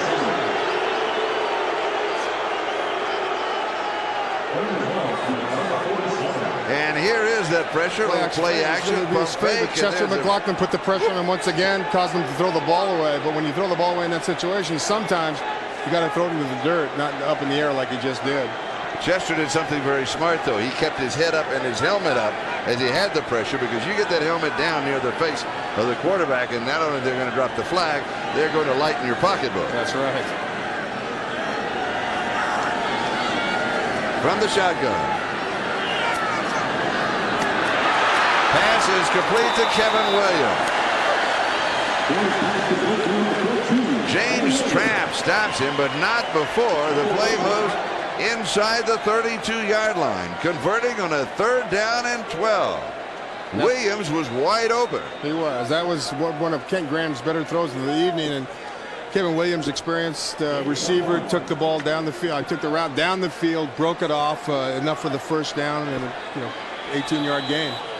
And we now have reached the 2-minute mark, time remaining in that game, and that could be an awesome home opener. So make your plans now to come out for that one at the Oakland Alameda County Coliseum. Now 2 minutes, time remaining in the 1st half. Better protection, but knocked away. Chester McLaughlin. He's really been in the face of Kent Graham here in the latter part of the 2nd quarter. Well, I think they told him that he had one more series and he wants to make it as short as possible. So he's putting a lot of pressure on Kent Graham the last several times. That's not a bad idea. No. What drives you on? He just discards number 54 and gets right to the quarterback. Straight shot, hardly touched. 3 and out, and you're on the bench, and That's right. You get cool, yeah. By one of those misty mates. Nice incentive. Larry Center stumbling after taking the handoff from Ken Graham right in the arms of Chester McLaughlin. So it'll be 3rd down and 10 after no gain on the play. Center's 8 carries, as you saw, for 37 yards. Averaging 5.6 yards per carry coming into this ball game during preseason. And the ball at the Raider 32-yard line. Looking at a 49-yard field goal attempt. So they need some yardage here to cut down the margin. Pressure thrown, pass is complete, outstanding tackle. Larry Center pulls it in, and he is decked immediately, and they say no, he never had possession. Rob Frederickson was there to wrap him up. And I tell you, once again, Lance Johnstone got in the backfield, made him throw in a hurry, and also decked Kent Graham after the throw. I mean, these defensive linemen of the Raiders are really coming after the quarterback tonight. So, mark the ball at the 40-yard line. It's going to be a 50-yard field goal attempt for Kevin Butler. Jeff Feagles is the holder. Aaron Graham is the snapper. No, it'll be Trey Junkin, I believe. And it is. A 50-yard field goal attempt. And it is looking good, and it makes it from 50 yards away. So Kevin Butler now has hit his 3rd of 4 this evening and pulls the Cardinals within 1 of the Raiders. Oakland is up now by a score of 10-9. And just think that one that Butler had that hit the right upright a couple of inches to the left, it could have carried him through, and the Cardinals would be on top. Don't forget to stay with us at halftime. Amazing George Blanda, Mr. Involvement. That's our own Vern Glenn. He'll be involved, and of course, Jim and I will be back with our 1st half highlights. And also be sure to stay with us for the 2nd half to. Let's say it's not the debut of Jake the Snake Plummer, but in reality it's going to be a whole 2nd half. And let's see if he can make something happen in this final preseason game. And that'll bring some excitement because usually from that point on, let's face it, we don't see that many of the starters. So it'll be a lot of fun. Yeah, it certainly will be. And Jake's the kind of guy who's going to get the defensive linemen and linebackers a little irritated at him because he's apt to take off at any given moment and run for 30 yards. So he's going to get them awful tired down there in that heat. We have 1 minute and 4 seconds. That is the time remaining in the 1st half. Tim Hall and Desmond Howard are the deep backs on the return. And Desmond Howard is going to field it at the 6-yard line. And he's to the 20, the 25. Not a bad return out to about the 30-yard line. 24 yards on the return, and Kenny Harris of the Cardinals stops him at that point. So David Klingler will lead the offense out for the Oakland Raiders. now with exactly 1 minute left in the first half. Last preseason game, 1 minute left in the first half. What do you do? Well, they've got pretty good field position. I think they should try to move it up, and if they pick up 10, 15, 20 yards and try and get into field goal range. If not, then run the clock out. Kenny Shedd and Ed Hervey are the wide receivers. Harvey Williams should be the tight end in this set. And Klingler set to throw. Drops it underneath the coverage. Pass is incomplete. Derek Finner, catchable. A bit high. Why is that pass so hard to throw? Time and time again. It's only about 3 or 4 yards away, and time it's low or it's high. It looks like, to the viewer, it should be the easiest thing in the world to hit him right in the breadbasket. Part of the reason the receiver's not only running down the field away from him, but he's also running towards the sideline. So it's almost 2 angles you've got to calculate in your head really quickly. Cardinals now with 6 defensive backs, 2nd down and 10. Orlando Truitt, and they'll go to the ground on the draw.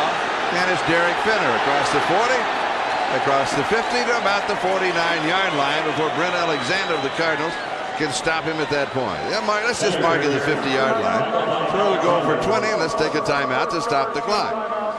And so the Raiders want to see, as we take a look at the replay, if they can get something going on this drive. Cardinals expecting pass all the way. Their passing lanes were up the field. Derek Finner picks up a good chunk of yardage on the ground with the draw. Perfect call. That's a nice run. How nimble is he as a runner? He's a pretty talented athlete. He can do a lot of stuff. He can switch directions in a heartbeat. He's big enough to break tackles, yet he's fast enough to run away from people. Don't forget the home opener for the Oakland Raiders, and that is Monday night, September the 8th. They'll be hosting the Kansas City Chiefs at the Oakland Alameda County Coliseum. And now let's take a look at the first 6 games of the regular season. At Tennessee, Kansas City at home, at Atlanta, at the New York Jets, and then home St. Louis, home San Diego.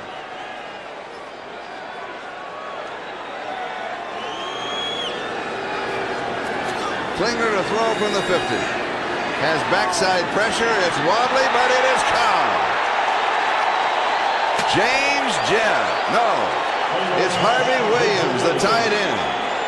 And what a story he is. A running back becoming the tight end, and he makes this grab in traffic. It's only his 2nd reception of the preseason, but here it is again. Klingler holding on the ball a long time. People around him. He pumps once, but what happens is the ball is thrown behind both the defender and Harvey Williams. And Harvey Williams, as I said, sometimes when it's underthrown or badly thrown, only the receiver knows where the ball is. Harvey picked it up, since he was down the field far enough that the ball had to be on its way, turns around and finds the ball. But not a real good throw, but certainly a great read on Harvey Williams' part to find the ball and come up with a reception. Kwame Lassiter and Tommy Bennett were there for the Cardinals, and he did make a fine adjustment on the ball, didn't he? He did. Thank goodness for receivers like that, I tell you. First down at the Cardinals' 16-yard line. Raiders up by 1. Now with 38 seconds to go in the first half. Klingler again. Here comes the blitz. It's picked up. Its pass is wobbly in the corner. It'll be incomplete. Orlando Truitt, the intended receiver, and Ty Howard was there. All of a sudden, Klingler's passes are getting a little wobbly. What causes that? Raiders now with only 1 timeout left, and in honor of all the high school English teachers on the West Coast, it's perspiration. Because I hear from them all the time. All right, pressure again.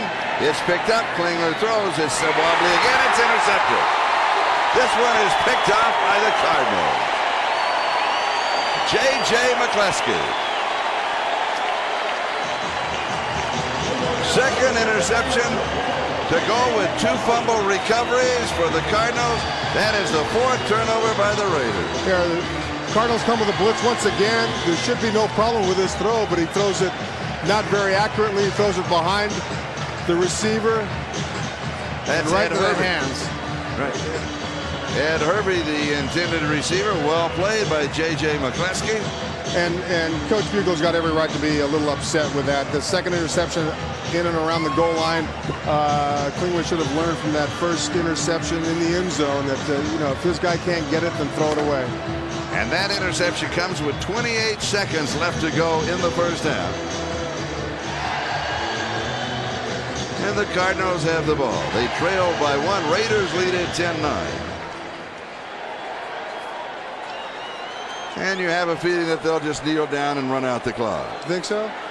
That would be my guess. And hey, it's the old boo, the quarterback call. And so now we only have to await the countdown of the clock to make it official. And at the half, the Oakland Raiders will be leading the Arizona Cardinals by a score of 10-9. We've got an outstanding halftime with us. Be sure to stay with us and don't forget the second half. And Jake the Snake Plummer will be the quarterback for the Arizona Cardinals. Don't go away. We'll be back to Tempe, Arizona. Lost to Dallas tonight, 34-10 in the final preseason game. All right, now we have the statistics, the numbers here in the first half. Jim Plunkett. Well, Raiders are ahead in just about every category except passing. They're only 6 down. Certainly ahead in penalty yards with 50 as opposed to 15 for the Cardinals. 9 first downs to 7. Time of possession is almost equal, but the other thing that stands out besides the penalties is the turnovers. 4 turnovers for the Raiders to only 2 for the Cardinals. Fighting the elements in preseason is always a problem for the players. It's very hot tonight, so you got to make sure that you stay cool. I remember years ago doing a Raider preseason game against the 49ers, and it was a typical August in the Bay Area. And it was cold and it was a bit foggy, and as I understand, along the sidelines, a couple of the veteran Raiders with the big black cloaks that they had on they also had some beverages that they were enjoying underneath the cloaks in the second half that I'm not sure that the coaching staff ever realized that they were doing. But it's all just part of the mystique of the Raiders. It certainly is. Yeah. All right, here's the possessions in the first half. First for the Oakland Raiders. Now obviously not a very good start. Fumble, field goal, punt, fumble, punt, 2 interceptions. Just a lot of turnovers. Too many turnovers to win a game during the regular season. The key, of course, was Larry Brown's 38-yard interception return for the touchdown. And the Cardinals, didn't fare much better, although they started off a little bit better with 2 field goals mostly because of penalties and turnovers by the Raiders. Fumbled, missed field goal, punt, interception. A lot of bad things happened to them as well. So not both teams not playing very well, and it certainly showed up in that first half. Minuses, he said. What pluses? The minuses that, hey, we're not beating the Arizona Cardinals. We are beating ourselves. You can see in his face how frustrated he is at the penalties and the turnover situation. So it'll be interesting to see how this team will respond, because I'm sure he put it in his own words inside the locker room at the half. Back upstairs. And later on this year, I suspect that we will have a chance to see Vern Glenn and the cheerleaders. We look forward to that. So I wonder what kind of athletic endeavor they're going to partake in. Vince Tobin, the head coach of the Arizona Cardinals. He is in his second year. Kevin Bowie and Tommy Bennett are the return men for the Cardinals. They'll have first opportunity on offense, and that means we'll have a first opportunity to see the number 2 draft choice out of Arizona State for the Cardinals in the second half, Jake the Snake Plummer. All right, but let's get it underway as Cole Ford handles the kickoff chore. And it is fielded right at the goal line by Kevin Bowie. Bowie to the 20, 25, out across the 30. Very nice return near the 35-yard line. It surprises me, even though this is the last exhibition game and it's very hot. No Plummer. Now there's a huge surprise. Now, I want to tell you, Joe Bugle not satisfied with the Raiders. I got to tell you, Vince Tobin is not satisfied with the Cardinals. And he is going with Kent Graham. Graham is staying in the ballgame. And, of course, the crowd reaction. They've been announcing all week long that Plummer was going to play. The second half crowd is here to see him. And now they're yelling for Plummer right now. LaShawn Johnson gets the call. From the 33 out to the 40, gain of 7. And so the Cardinals, they're really not worried about how much Jake Plummer gets as far as playing time is concerned. They want to get ready for their opener. And that will be at Cincinnati on Sunday, August the 31st. Their home opener a week later on Sunday, September the 7th against Dallas at 5 o'clock in the afternoon. LaShawn Johnson.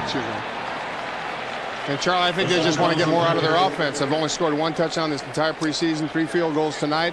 They come out running. I think Vince Tobin told them that, we're going to run this ball down their throat. And so, be prepared mentally and get out there and do it. Kevin Johnson with the tackle. The ball goes to the 45-yard line. Another thing to take in consideration is that the Cardinals have started Kent Graham at the start of the third quarter, the beginning of the second half, all throughout preseason. They're doing it again here. Because, and I want you to talk to me about it after this play, about what it is to go in the locker room and then come out and then have to get warmed up and start all over again. And he's warmed up here on this pass to Kevin Williams for the first down. Well, I don't think it takes all that much to get warmed up and come out in the second half and be prepared to play. You've got a 15-minute 20-minute halftime, after the coach, you take care of your business, you talk to your coaches. But here's Ken Graham. They look like a much better team already. And here's the pass right on the money. It was just a quick out, very difficult to stop. You just have to be in a position to be able to make the tackle after the reception. But you come out, there's really no cooling off period, especially in this weather. At the 41-yard line, it's a first down. Little play action fake on a draw, going deep, has a man, but into coverage. And it is incomplete. That was a good pass, good coverage. Perry Carter all over Frank Sanders. Sanders really has been having a problem, and we're looking at a fine. We're looking at a fine, and that will be Frank Sanders, and they're going to nail him. You don't take your helmet off in the field of play. That's one of the new rules. That's right. The ball hung up in the air too long. Perry Carter was with good coverage. The ball was up there too long, too short. But even if it was thrown on the money, Perry Carter would have been there. There he is over the top. It was just a real good defensive play by Perry Carter.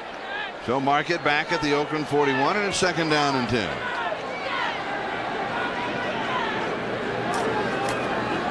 Let's see what's on the ground for LaShawn Johnson, and there's not a lot there.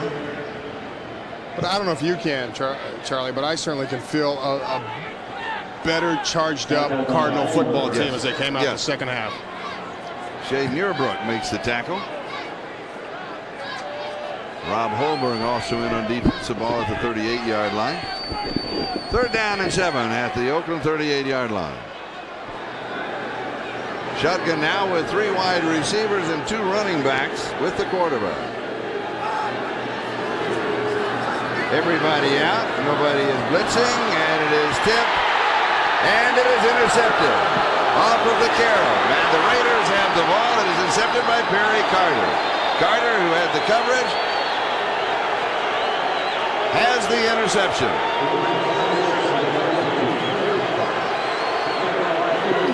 Second interception for the Oakland Raiders. Larry Brown had the one in the first half that went for the touchdown. Now we're going to step aside. We'll come back in just a moment. Oakland Raiders with the ball.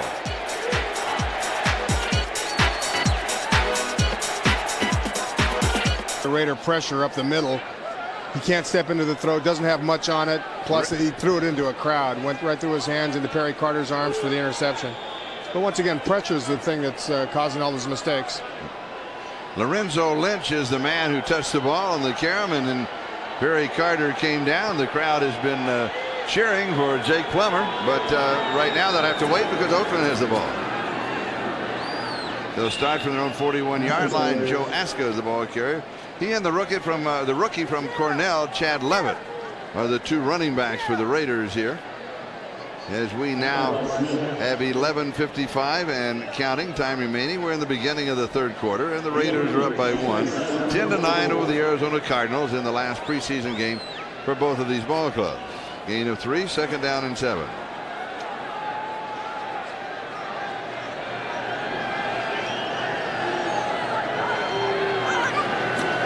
Klingler to throw. Drops it off, and it is incomplete. Going the right flat to Joe Askin. Again, he hits it with the feet. It was a terrible pass. Is it that hard? Sometimes it is. If why? You don't, Tell me why. Well, because sometimes when the receiver's out to the side, you don't turn your body. You just try to throw it flat-footed with your arm without stepping into the throw, and that was a perfect example of that. And so oftentimes you're just not on target. Third down and 7.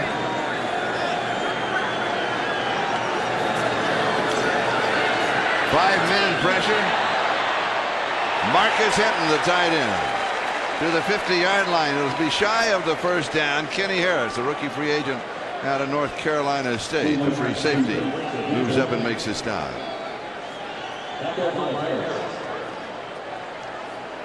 It'll be 4th down and about a yard to go for the first down. Preseason and the drive.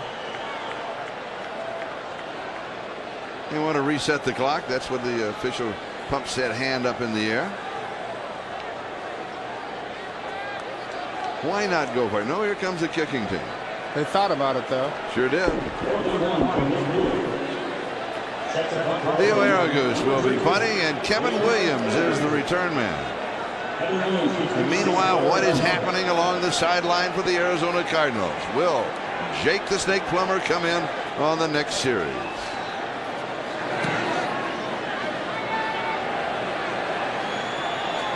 Fair catch called for and taken at the 9-yard line. We'll step aside. We'll be back in just a moment. The Raiders lead by 1, 10-9.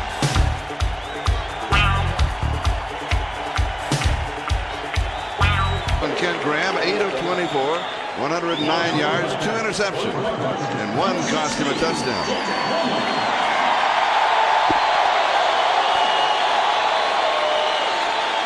So the Cardinals will start from their own 9-yard line. And they start on the ground.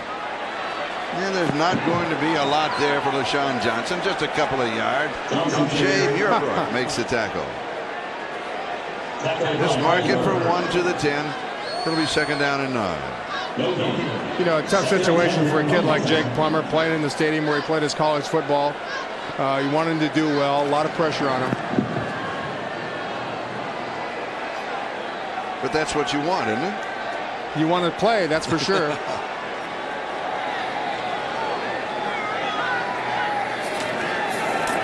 Three-step drop, comes out firing, pass is complete. Tight end Johnny McWilliams has it at the 16-yard line. About 3 yards shy of the first down. Barry Carter with the stop. So he's 1 of 1. And the ball was a little off target, a little behind the tight end, but what happened was, I liked about it, he dropped back, planted, threw the ball, no indecision, knew where he wanted to go right away. 3rd down and 3.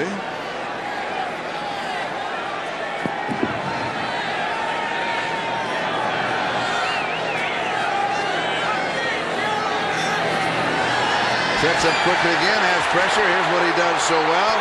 And then he reaches out, trying to get they're going to say down. The ball was down.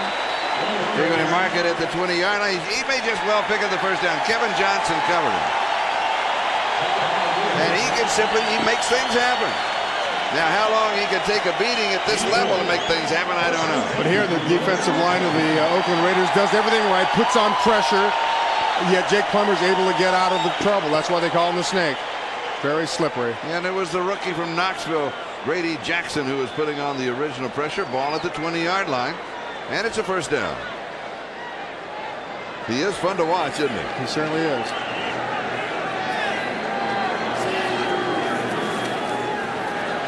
Pump fake, screen right side, and he misses. He's going to LaShawn Johnson. So he's now 1 of 2.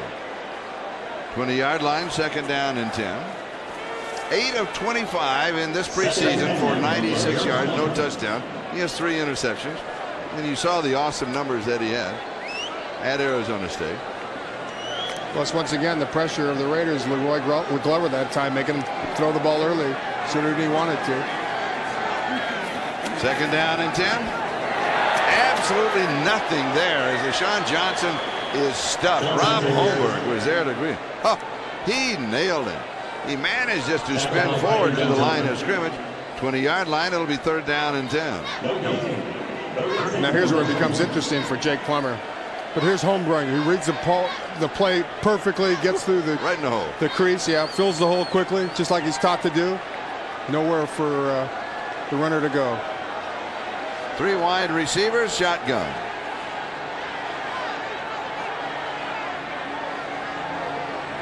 Plummer. And it is on target, 40-yard line, first down. So in this drive, he's converted twice on 3rd down. 3rd down and 3. This was 3rd down and 10. He goes to Anthony Edwards. And a gain of 20 yards. And good protection. He stands in there tall. delivers right on the money. But the protection was the key here. The Raiders been putting pressure on all night. That time they didn't. Good route. Comes back for the ball, makes the grab. Good pickup. And he's back to throw again. And this one is intercepted. Lorenzo Lynch read him all the way and picked it up. So that is the third interception for the Raiders in the ball game to go with the fumble recovery. And that is the fourth time this year that Jake Plummer has been intercepted. We've got the clock stopped with 7:24 left in the third. We'll be back in just a moment. Don't go away. Raiders lead by 1. Comes in because Lorenzo Lynch is just a free back there following Jake Plummer's eyes, and he went right for the ball. But that's lack of experience on Jake Plummer's part. Raiders at the Cardinals 49-yard line following the interception. Joe Aska. He'll be down at about the 44-yard line. Gain of 5. Going to be second down and 5. Tommy Bennett with the tackle.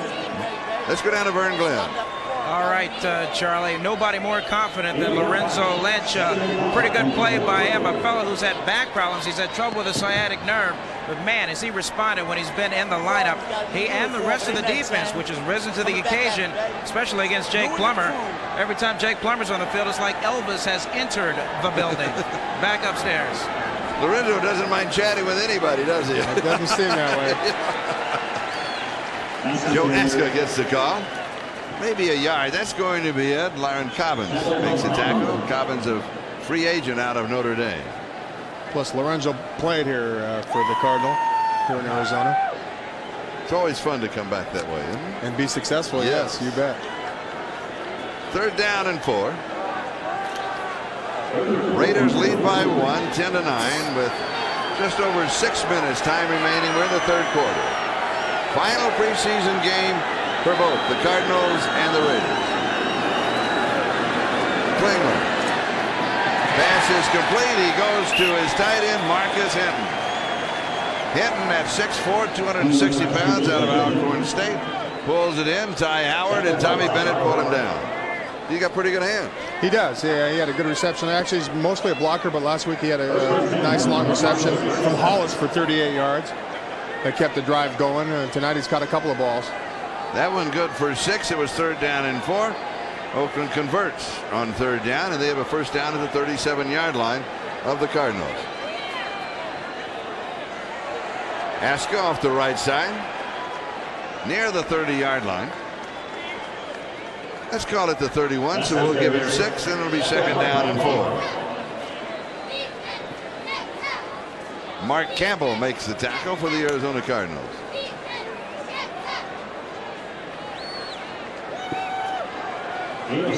Don't forget the Raiders will open Sunday, August the 31st against Tennessee at Memphis, and then the home opener Monday Night Football on September the 8th against the Kansas City Chiefs. So make your plans to be on hand for that one. Oh, that's going to be a great home opener. Klingler, 4-man rush. Throws very quickly, and the pass is complete. And guess what? It's Desmond Howard. We were told we would see him as a wide receiver some in the second half, and he pulls this attempt in. Ty Howard was there to cover him immediately. You know, I think it was Klingler's intention. He saw the defense. Klingler audible to it and just wanted to get the ball to Desmond Howard out there all by himself because he saw the man-on-man coverage. It was a good audible. First down at the 22-yard line.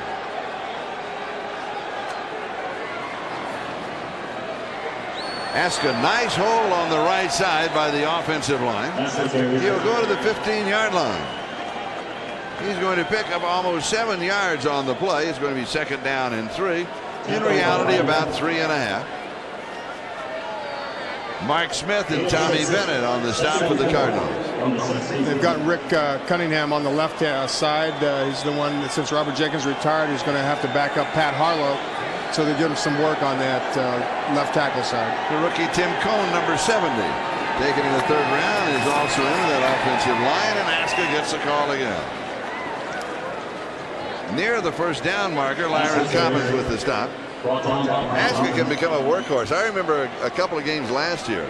for the Raiders. And in reality, in the second half, he was the workhorse. He was, and he came into the situation where the defense was tired. They couldn't hold on to him. They didn't realize his speed. He was breaking tackles. He had some very good games early in the season last year. Third down, about a half a yard to go for the first down. A double tight end set for the Raiders with Williams and Hinton.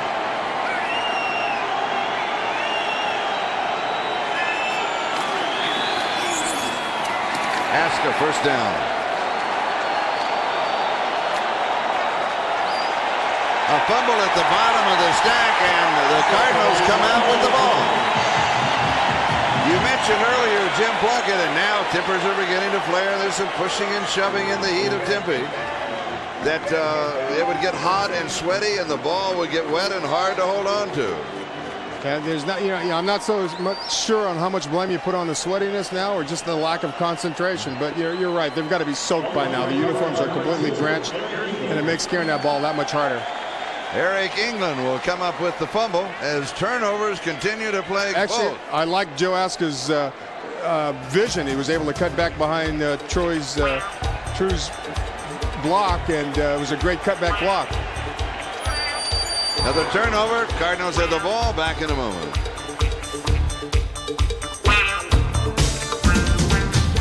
I like this vision by Joe Aska. He starts to his left, sees a good block by True, cuts to the left. But unfortunately, a pile of Cardinals causes him to fumble. And Plummer comes out firing. The Cardinals, by the way, have turned the ball over 4 times. Anthony Edwards on the receiving end, and Perry Carter with the tackle. Not a real good throw, but a real fine diving catch. And he's able to keep it off the ground. Second down and 4. It's harder defense. Plummer gives off to Kevin Boyd. Ball is loose. Still loose. Raiders scramble for it at the 35-yard line.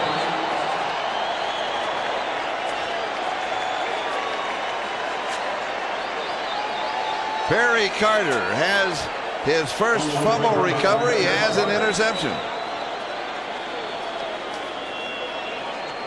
And turnovers are even at 5 apiece. All right, we've got a timeout. We'll be back in a moment. Your ball, my ball, his ball. Raiders lead by 1. Stay with us. Cardinal fans, you can watch the television replay of tonight's Cardinals-Raiders game tomorrow at 10 a.m. and 11 p.m. on Channel 5. Boyd.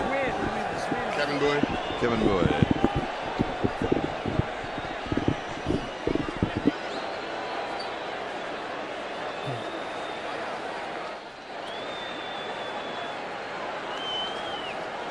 And there's Kevin Bowie. He just lost control of the ball when he leapt over one of the tacklers, and ball popped out. Perry comes up with the ball.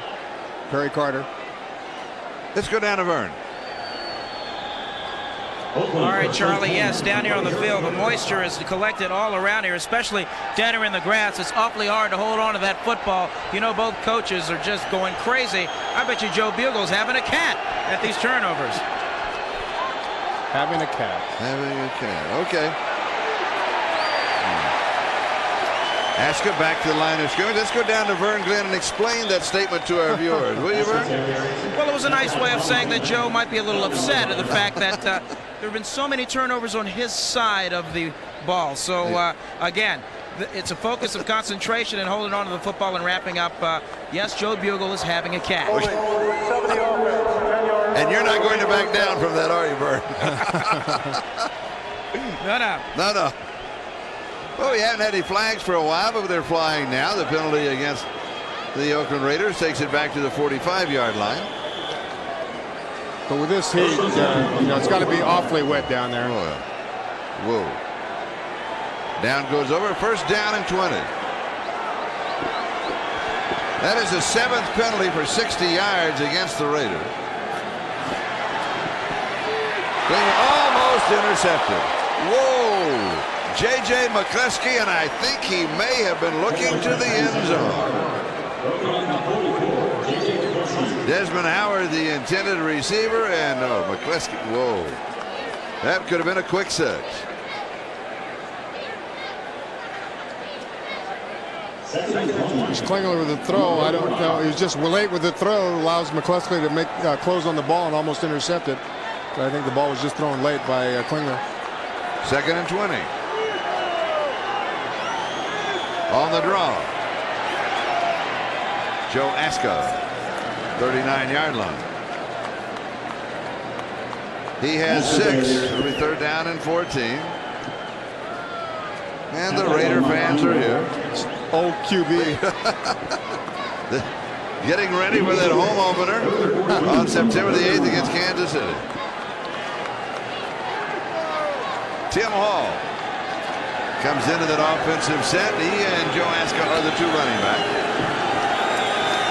David Klingler, the quarterback. Cardinals showing blitz. They step out of it.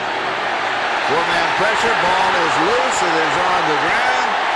And it is going to be recovered by Arizona. Matt Darby recovered the fumble. Michael Bankston caused it. Another turnover. And Matt Darby's a safety in the backfield recovering a fumble by the quarterback. The total is now 11. Okay, looks like good time. Klingler steps up. The Cardinal reaches in and grabs his arm, causes him to fumble the ball. But it must be awfully tough to hold on to the ball the way things are going. Matt Darby winds up falling on it. Raiders have turned it over 6 times, the Cardinals 5. Johnny McWilliams, the tight end for the Arizona Cardinals, actually the number 2 tight end behind Pat Carter. He has played every offensive down tonight. Whoa. He's got to watch out for dehydration. It is warm. Still floating around 100 degrees. Got to be at least 120 on the field. Downfield along the sideline, and it is caught. Anthony Edwards. Jake Plummer on target to Anthony Edwards. Calvin Branch had the cover.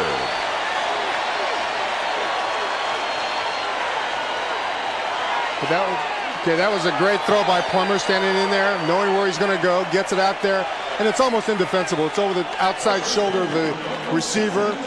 He's able to come over the glove. There's almost nothing you can do for that. I mean, he's well covered.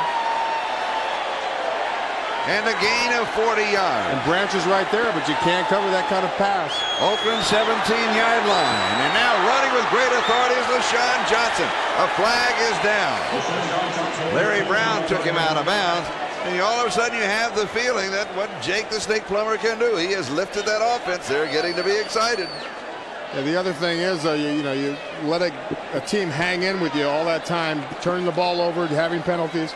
All of a sudden, they're in a position where they can win the game at the end.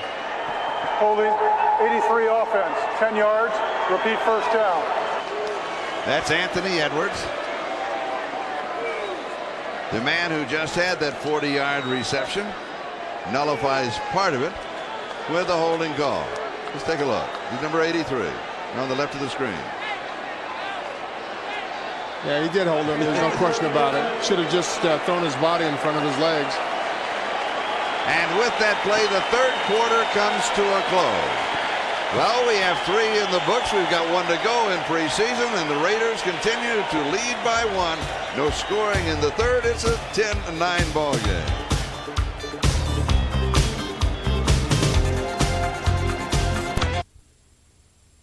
Monday night ball game starting at 6 o'clock. Oakland Alameda County Coliseum. We have operators standing by tonight. 1-888-44 Raiders. 1-888-44 Raiders. A lot of good seats are still available. So, well, that's going to be. I love Monday Night Football and Monday Night Football. Kansas City and Oakland. Oh, that'll be. And last year they finally got the monkey off their back by beating them at home. First down and 15. And we've got whistles before the 4th quarter can officially get underway. And they'll reset the clock back to 15 minutes to go. This is turning into a very sloppy ball game right now. Yeah, but fun. A lot of crazy things are happening. Yeah. Not fun for the coaches. Tobin and Bugle. Ball start, right guard, offense, 5 yards, repeat first down. We're not playing for the coaches. We're playing for the television viewers. That's right. Well, it gives them a lot of things to work on next week to get ready for the season opener. It'll be first down and 20 at the 27-yard line. Remember that 40-yard pass play? Well, they're starting to chip away at it. Plummer to throw. And it is incomplete. Anthony Edwards. Edwards, did he not pick up the ball? He was late with his hands getting up to it. I was thinking the exact same thing. I think the ball was on him before he realized it, and he might have lost the lights. What do receivers say to you or said to you when you were playing and that would happen? And they come back. I couldn't see it because of the lights. Oh, thank you. And what did you say? I said, catch the ball. If it's there, catch it. That's their job. No slack at all, right? Second down and 20. LaShawn Johnson. He'll go close to the 20-yard. I have about 7 on the play, so it's going to be in the neighborhood of third down and 13. Rod Holmberg and Lorenzo Lynch with the tackle. You think they're working it in for a field goal? Well, a field goal will put them back in front, won't they? Yes, it would. Or they're working themselves up for another turnover. I understand the over-under is 13, and we're already at 11.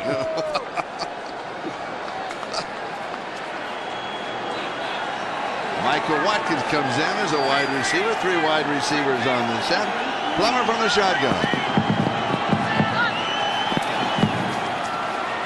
4-man rush. Slips away. Cannot get away from the second Raider. Greg Townsend gets him. And who was there exactly but Greg Townsend? He's fresh. He hasn't played a whole lot tonight. And if you can spot him in certain situations, he's tough. If he's fresh and he upper arm cut, gets right by the offensive tackle, puts the pressure on him so somebody else can make the sack. And speaking of field goal attempts, here is Kevin Butler. He has hit 3 of 4. This will be from the 32-yard line, an attempt of 42 yards. He's hit from 25, 38, and 50 in the ballgame. This is for the lead. Screen goes up, and it's looking good. And it is from 42 yards away. Cardinals now lead 4 field goals over a touchdown and a field goal. The margin is 2, 12-10. We'll be back in a moment. Orders with only 1 touchdown in preseason. They have the 4 field goals here, and they have the lead, but that does not augur well for the regular season. No, it doesn't. Their preseason statistics in every category: total offense, time of possession, scoring, rushing yards. It's horrible. It's really terrible. Tim Hall, number 45, and Carl Kidd, number 46, the return man for the Oakland Raiders. And this one is taken by Carl Kidd. He's out to the 20, the 25, and then hit at the 30 and down around the 31-yard line. And it was Ronald McKinnon who got him at that point. All right, we're going to step aside. We'll be back with the Oakland Raiders on offense and 13-19 left in preseason. Specifically to upgrade their special teams just carries things a little bit too far, but it's hard to tell. They each had a hold of each other. I don't think that was real blatant a penalty as it might have appeared to be initially. Raiders 8 penalties, 75 yards on the preseason. 34 penalties against Oakland. And the Raiders have the ball at their own now 16-yard line. First down. And Donald Hollis is now the quarterback, number 12, in his 5th year out of Rice. 11 of 21, 160 yards in preseason. A couple of touchdowns. And he's not thrilled with that penalty. He'd rather start at the 32-yard line. Well, I'm sure he would. But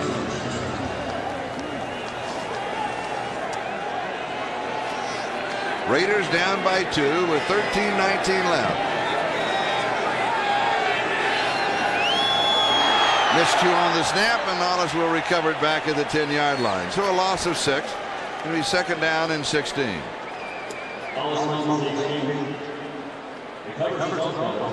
Mark Smith was there to cover him immediately for the Cardinals.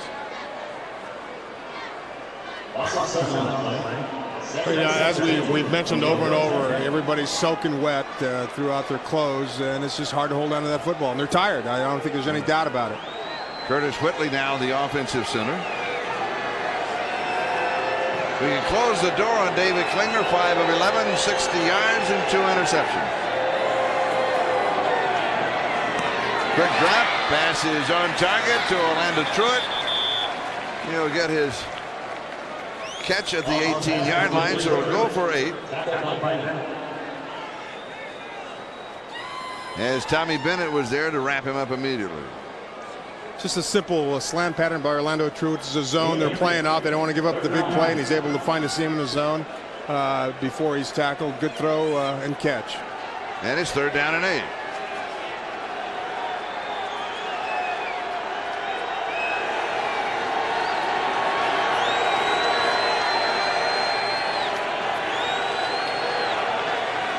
Hollis to throw again. Buys some time. Could have been a problem. He got away with it. Ed Hervey, the intended receiver, Ty Howard the coverage, but he was going back. That's a hard pass to throw when all your weight's going away and you got to throw it just on arm strength. And that's what separates the men from the boys in this league. If you can't throw falling back or off balance, you can't play in this league because too often, the defensive rush is so big, so strong. You've got to throw falling backwards sometimes. And if you don't have enough arm strength, like an Elway, like a Marino, like a Jeff George, you're not going to be in this league very long. All right, Leo Aragus will kick to Kevin Williams.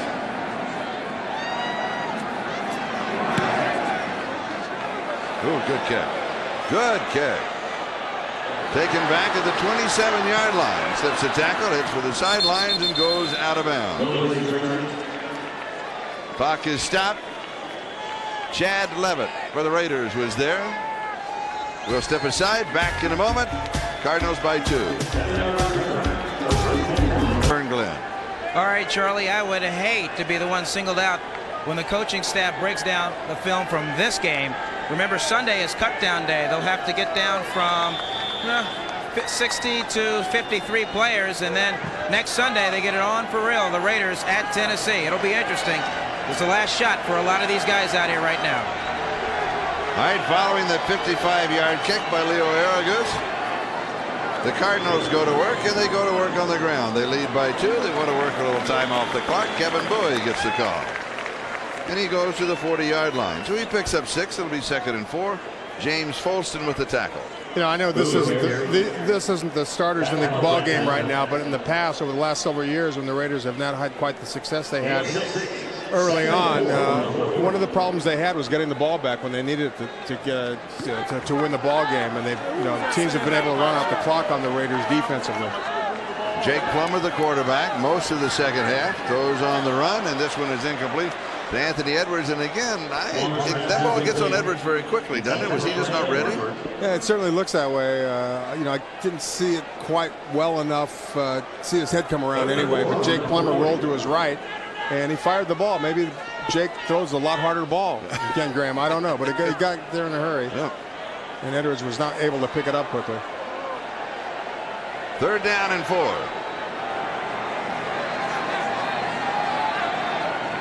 3 wide receivers, shotgun formation, 2 backs in for protection, or to swing out in the flats if there's no blitz pickup. 4-man rush with a trailing blitzer, and this pass is on target, and it's Anthony Edwards. So he redeems himself with a 1st down, converting on 3rd down and 4. And this one he was ready for. He was certainly ready for that one. Eddie Anderson with the tackle at the Oakland 40. Plummer drops back. It's man coverage, but it's an option route by Anthony Edwards. He took the back inside branch, and then he broke out to the outside. What do you mean by an option route? Well, he can go either or. If the defender's on his inside, he takes it outside, and vice versa. And going deep down the sideline, a little hand fighting going along, waiting for a flag and not getting it was Anthony Edwards. Perry Carter had the coverage. That's a pretty tight coverage in the ball game, and I'm not sure we've had a pass interference call, have we? No, we haven't. No. It was pretty good coverage. They were battling back and forth. It's hard to say who that penalty could have been called on. So bring the ball back to the 40-yard line, 2nd down and 10. Attendance here tonight, 30,584, 30584. Bless them all. Yes.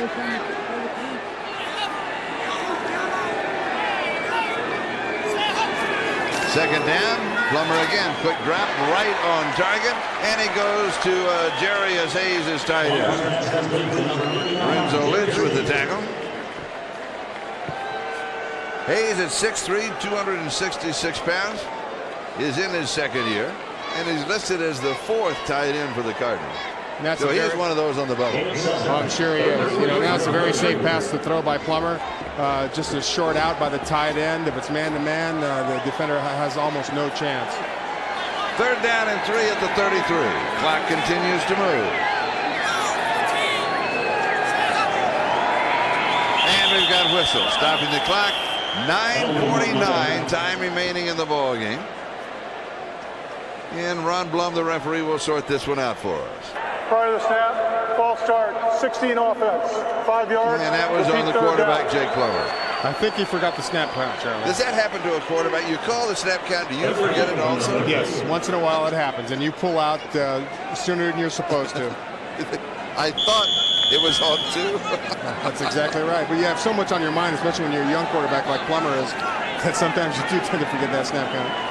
Third down and 8.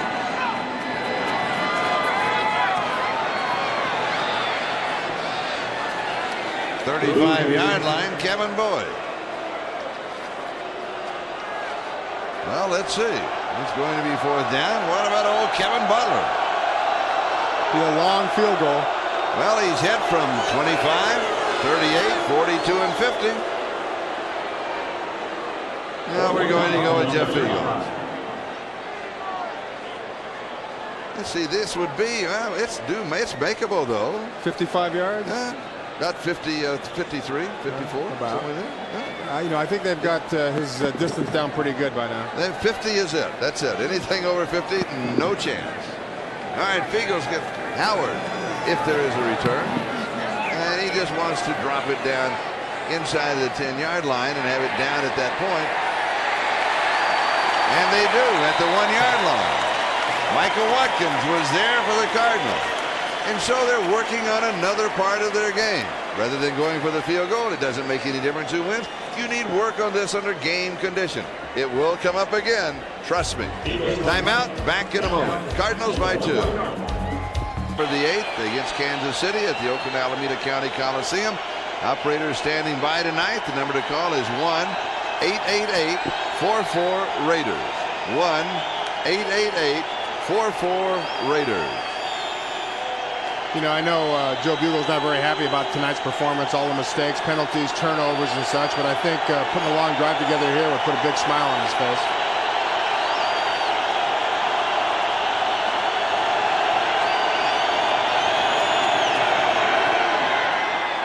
Aska out to about the 4-yard line as he continues to be the workhorse of the second half. We'll mark it for a gain of 3, and it's going to be 2nd down and 7.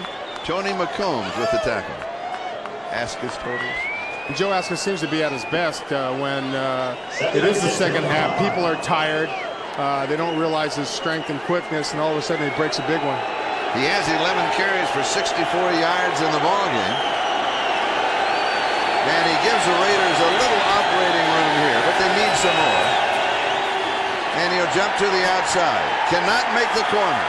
Going to have him 2, maybe 3 yards before Tony McCombs, the rookie from Eastern Kentucky, can bring him down.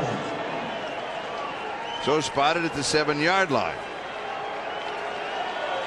And that was be 3rd down and 4. Go ahead. Excuse me, Charlie, but that was close to being a big play. He was just being caught from behind and dragged down. You have to throw here. You would think so, but the Raiders also might think run it. If it doesn't work, punt it and play defense.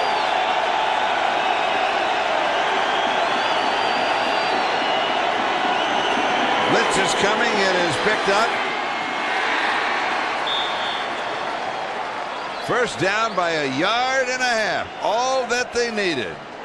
Orlando Truitt. J.J. McCleskey, who has an interception in the ball game. The clutch performance on 3rd down and 4. First down Raiders. You know, Don Hollis is not, he's been around the league for 5 years. He's been under pressure before. He knows what it's like. It's a good play by Hollis. and a first down at the 13. Just under 7 minutes left in the ball game. Raiders trailing by 2.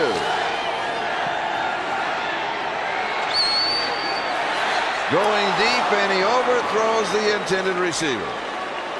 Orlando Truitt just a step away. Kresge was trailing him, so it'll be second down and 10 back at the 13-yard line. And he had his man open. I think a little bit too much adrenaline popped in his veins as he overshot him. But here it is again. He steps up, has a lot of time, gets out of trouble. Good stutter step. That's how he beat the defender. The defender should never bite when they're trying to protect the lead like that. 6:42 the time. Haskett to the outside. Brad Otis with the stop. And we have a flag at the 15. It will go against the Raiders one more time.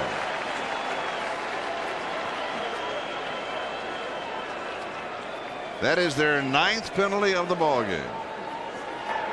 Holding, 70 offense, 10 yards, repeat second down.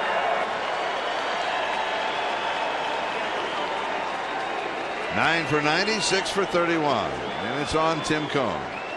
Holding, the rookie from Iowa State.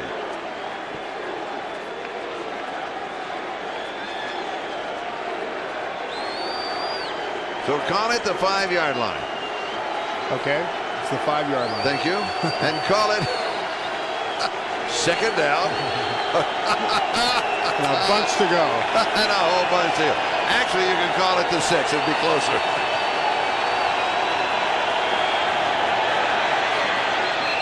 And this play comes to an abrupt halt before it gets underway. Timeout, Oakland. First charge team timeout. This is the 32nd timeout. Gee, I wonder who called timeout. I couldn't figure that out. The possibility of running out of time on the clock is all that comes to my mind. Either that or they didn't have enough men on the field. Well, but the quarterback dropped back with the ball. I was just curious. He's the one that reads the clock, isn't he? I wonder who called that. Truitt called it. Orlando Truitt. Why did he call it? Do we know? Have any idea? We take a vote. We vote. Orlando Truitt.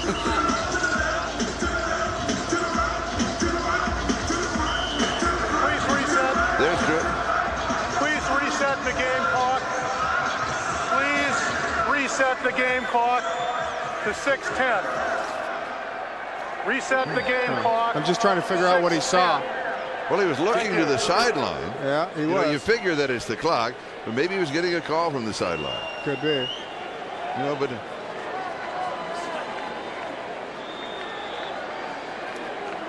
course, for the Oakland Raiders, they'll be participating in the AFC West. The Denver Broncos.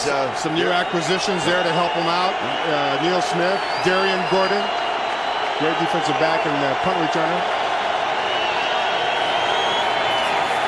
Second down. Pass is complete at the 12-yard line.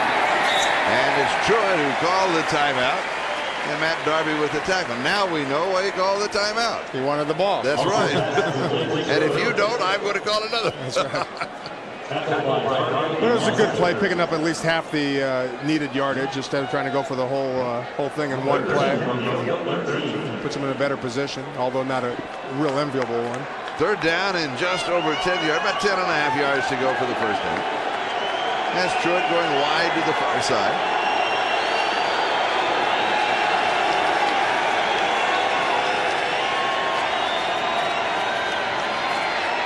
Lots of time.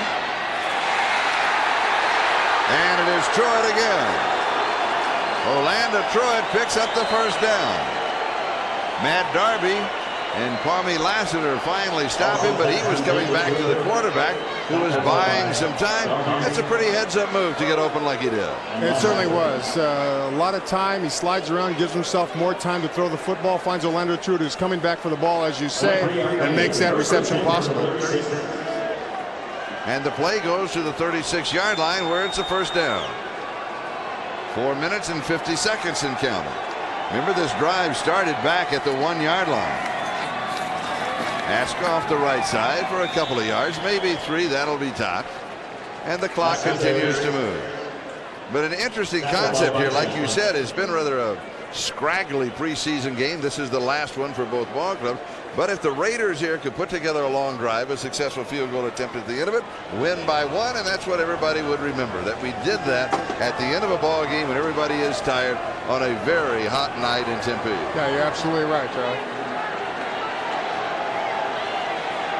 2nd and 7. Desmond Howard is in as a wide receiver, and he comes across in motion. And here is Hollis sliding near the 50-yard line. His peripheral vision told him that he had the markers, because when you start the slide, the ball is down where it is when you start the slide. Terry Irving was there to cover him, and he knew that he was past the first down marker.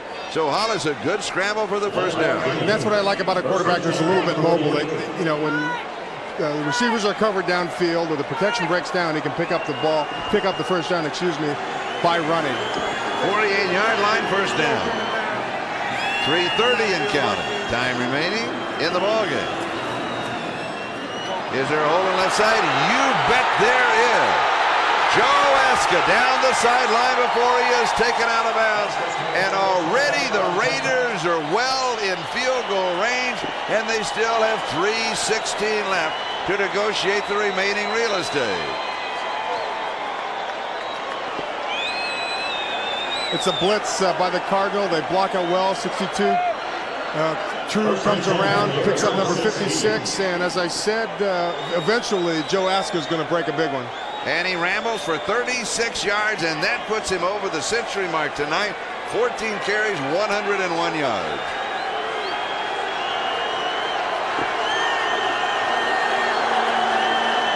And here is Hall. Aska getting a breather, and Hall carries. Stopped by Brad Ottis. A gain of about 4. It'll be 2nd down and 6, and we now have 3 minutes left in the ball game. Cardinals up by 2. Aska, as I mentioned a moment ago, 101 yards over the century mark tonight in this preseason game. We've got a timeout.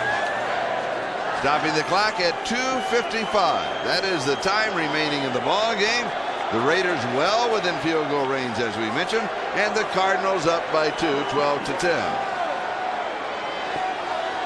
So a time for everybody, coaches included, to kind of catch your breath to see what's going to happen inside the last 3 minutes of the ball game. Yeah, one of the things they've got to worry about is not turning the ball over. You know, it's happened so many times. All right, the Seahawks, Seattle Seahawks. People say they're a much better ball club this year. Sure, especially defensively. The number 1 pick, Sean Springs out of Ohio State, Benny Blades, Warren Moon backing up John Freeze. You know, they've really helped themselves as a ball club. Didn't lose too many people, as you see. Only McCrary really a key personnel player that they lost.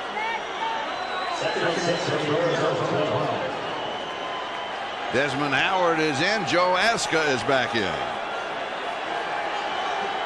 That's Leo Aragus. He would be the holder for Cole Ford.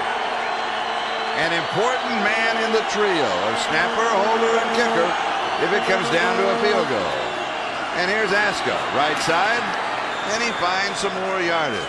He'll go to the 7-yard line, and the clock continues to move. Michael Bankston with the tackle. And now the Raiders can take it all the way down to the 2-minute mark.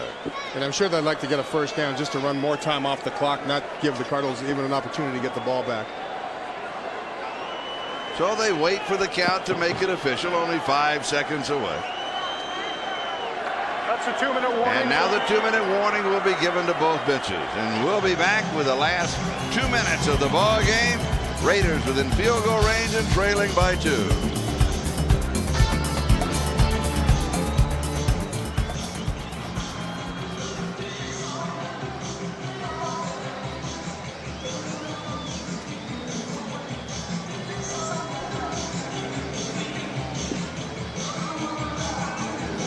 Second half picked up in time. Oh, yeah. They didn't. Well, that third quarter was tough. Yeah. Did they run the ball more? Is that what they did? Yeah, probably. Yeah. Whoa. Although Plummer came out throwing the ball quite a bit. Yeah, he did. But the Raiders certainly did not throw the ball very much. And then they put this drive together with only a couple of two pass completions, I think. And it started at the 1.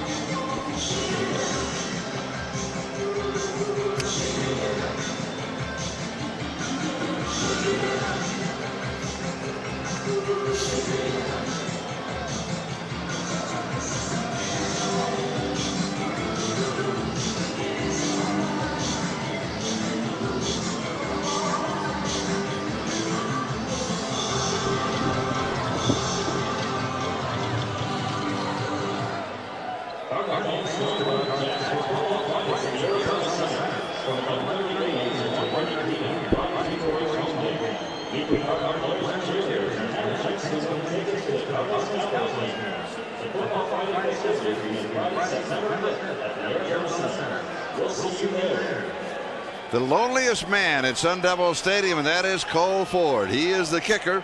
He is 1 for 1 tonight. He has hit from 43 yards out. He's perfect in preseason, 7 of 7, and as long as a career high of 50 yards. I'm sure he'd like them to run the ball in. 3rd down and 1 for the first down, 7-yard line. Aska's the tailback, and this is going to be close. I'm not all that sure. No, he did not pick up the first down as Michael Bankston. Sam Houston State was there to close on him, and now the Cardinals will take a timeout, and they want to work the clock a bit. 1:56 is the time remaining. We'll step aside one more time. We'll be back. Don't go away.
Yeah, come back on a shot of Cole Ford if you would, please.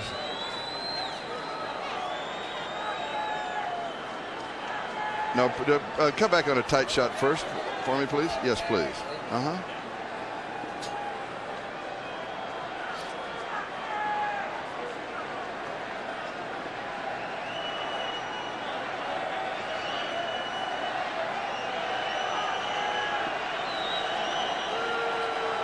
Cole Ford is on familiar turf. He's from Dobson High School here in Mesa, Arizona. He attended USC. Perfect in preseason. From the 16, an attempt of 26 yards and the lead. Adam True is the snapper, Leo Ergus the holder. The trio for 3. And Cole Ford to dot the I right down the middle, and he does. And we've got a flag down. That's holding.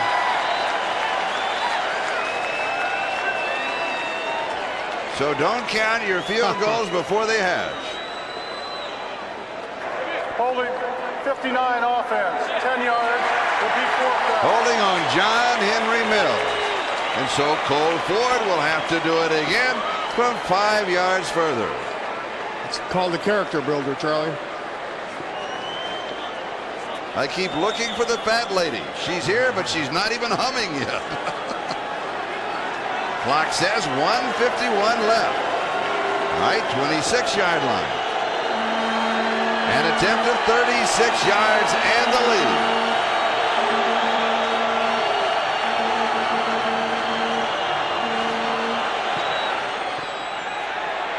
Does it again.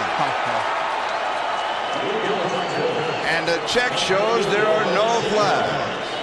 So Cole Ford from 36 yards away, and the Oakland Raiders take the lead by 1, 13-12, with 1:47 left in the ball game.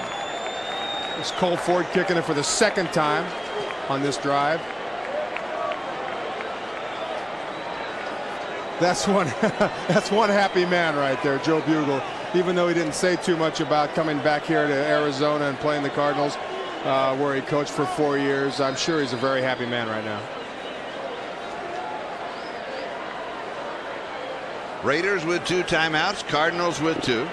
And the Cardinals with still 1:47 left. Another test in preseason because you want to run your 2-minute offense working with 2 timeouts, and that's what we'll be seeing. You're right. You know, it's a lot of time.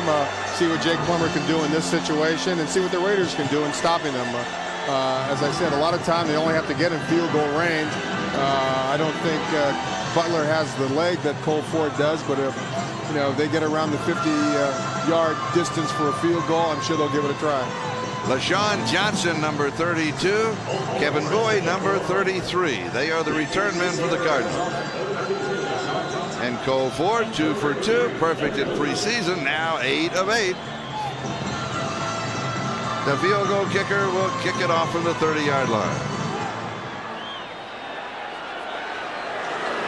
And at the 5 is Kevin Bowie.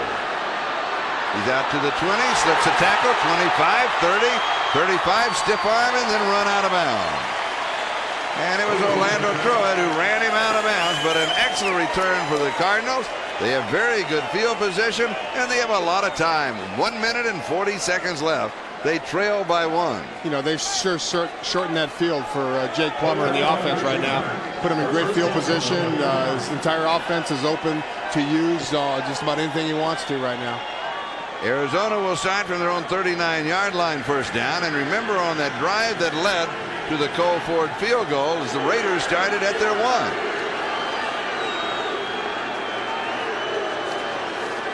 Four wide receivers. Plummer from the shotgun, 4-man pressure. Incomplete on the far side. Closest man would have been Anthony Edwards. So it'll be 2nd down and 10. Audrey Bruce is in the ball game. He wasn't even expected to play tonight, but I guess everybody else is pretty darn tired.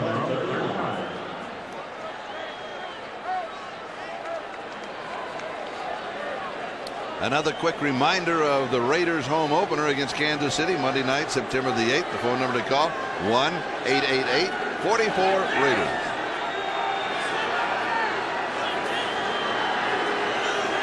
Plummer from the shotgun. And this one is incomplete. Broken up by Larry Brown. Brown has got over that arch injury that he had to his foot, and he's been looking good the last couple of preseason games. No, he certainly has. About 2.5 games ago, midway through that Green Bay game, he started coming on. He had an interception there off Steve Bono. He played very well last week, and this is just a good anticipation by Larry Brown. He gets there before the receiver even turns around almost. He read the pattern very well. Bothered, of course, by the foot injury last year, as a 38-yard interception return for a touchdown in this ball game. 3rd down. Good protection. This pass is low. And he was going to Fred Brock. Brock out of SMU. Lorenzo Lynch had the coverage. Not that good a toss. Yep, he had the Plummer a little shaky in this drive. I expected him to be throwing with more confidence. He pulled the string up, particularly on that one. What do you mean by pulling the string? He was kind of afraid to follow through, let it go, because he's afraid he wasn't going to be right on target. So sometimes you tend not to follow through to your target. Afraid of making a mistake. 4th down. Time for mistakes is over for Plummer. Throws it off balance, and it is complete. Will it be a first down? Yes, it is. Fred Brock, he finds him off of the scramble and has the first down. Converting on 4th down. The clock's still moving. 1:12 and counting. Eddie Anderson with the tackle. So a 4th down conversion from the shotgun. And this one is Complete to Chris Gendry, the tight end. He goes out of bounds, and that stops the clock. We have exactly 1 minute remaining. Now let's put this all in place for Kevin Butler, the field goal kicker. He need to get around the 30-yard line because he has hit tonight from 25, 38, 42, and 50 yards out. He missed from 43. That was going the other way when he hit the right upright. And wind certainly won't be a problem tonight.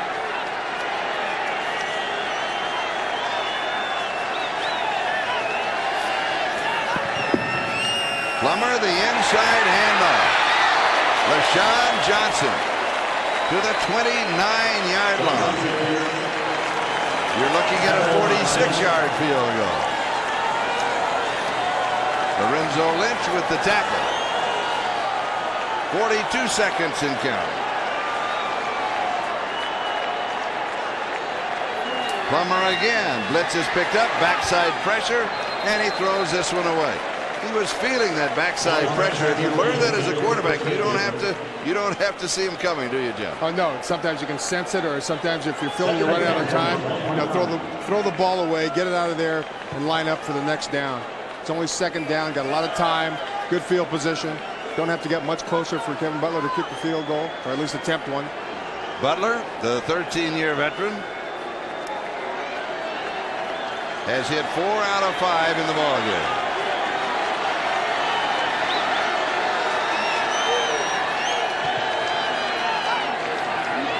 Inside handoff again to LaShawn Johnson. Almost broke it.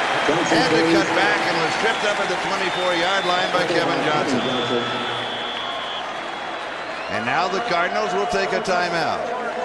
22 seconds, time remaining in the ball game. Raiders up by 1, 13-12.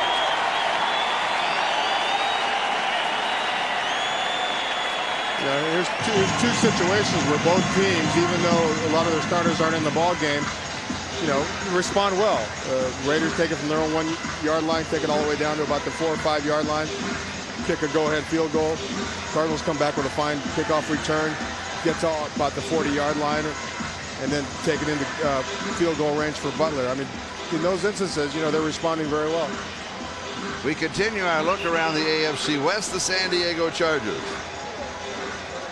Eric Metcalf, full out, big play person. Gary Brown, Eric Pegram, running game should be very solid. William Fuller's been with the Chargers before, is back again. New head coach, different offense. It's been a little slow coming around. Junior Seau still out with an injury. The leader of the defense, emotional leader of the ball club. Plummer throwing very quickly, and it is knocked away. It was Andre Bruce who got it. Andre Bruce not expected to play, as you mentioned earlier. And so the clock is stopped with 19 seconds. And it's all up to Kevin Butler. Jeff Fiegels is the holder. And Trey Junkin will be the snapper. And the Oakland Raiders want to ice him a bit. And they call a timeout. Does that really work? I don't think it works for a 13-year veteran, and if he misses it, it's not because they call a timeout, probably. But everybody seems to do it. Sure. I mean, it can't hurt. That's for sure. There was Andre Bruce that you saw who knocked it away. But then, they have to start thinking a little bit, keep my head down, follow through, all the things that, the reason why the timeout was called. It really can't be that, though, because how in the world could you ice Kevin Butler in 100-degree temperature this evening? Yeah, especially a 15 career game-winning field goals. I mean, so he's done pretty well in these kinds of crucial situations. 42-yard field goal attempt.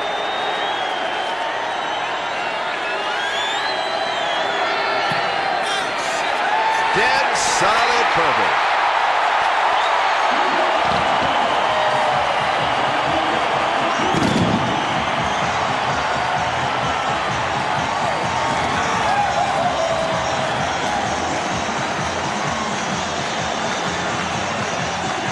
Tonight, the Cardinals on 5 field goals are up by 2, 15-13, and you're looking at 16 quarters of of preseason football, where the Arizona offense was still only one touchdown. That's hard to fathom almost.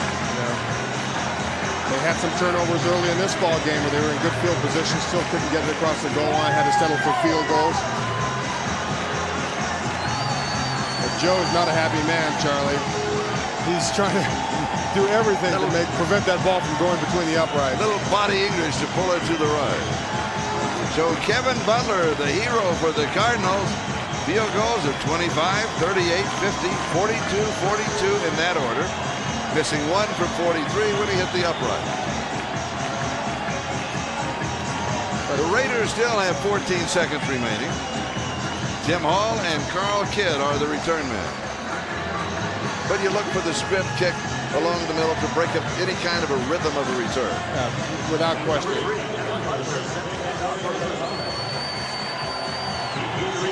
Kick it on the ground. Hopefully one of the big linemen will pick it up. Try to lateral it backwards.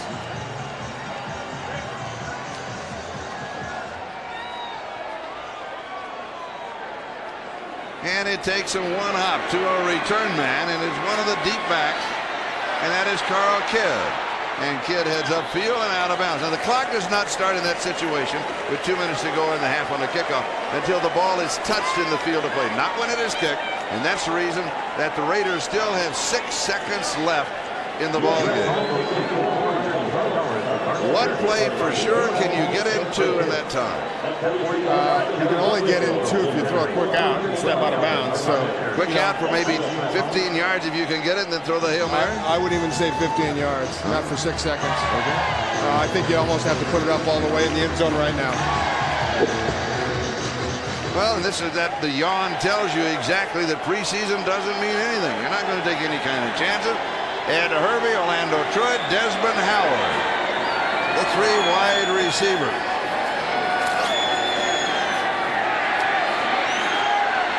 Robinson is hit from behind. He is sacked at 000 on the clock, and it's Brent Bernstein who got it. Arizona State closes out the ball game for the Arizona Cardinals.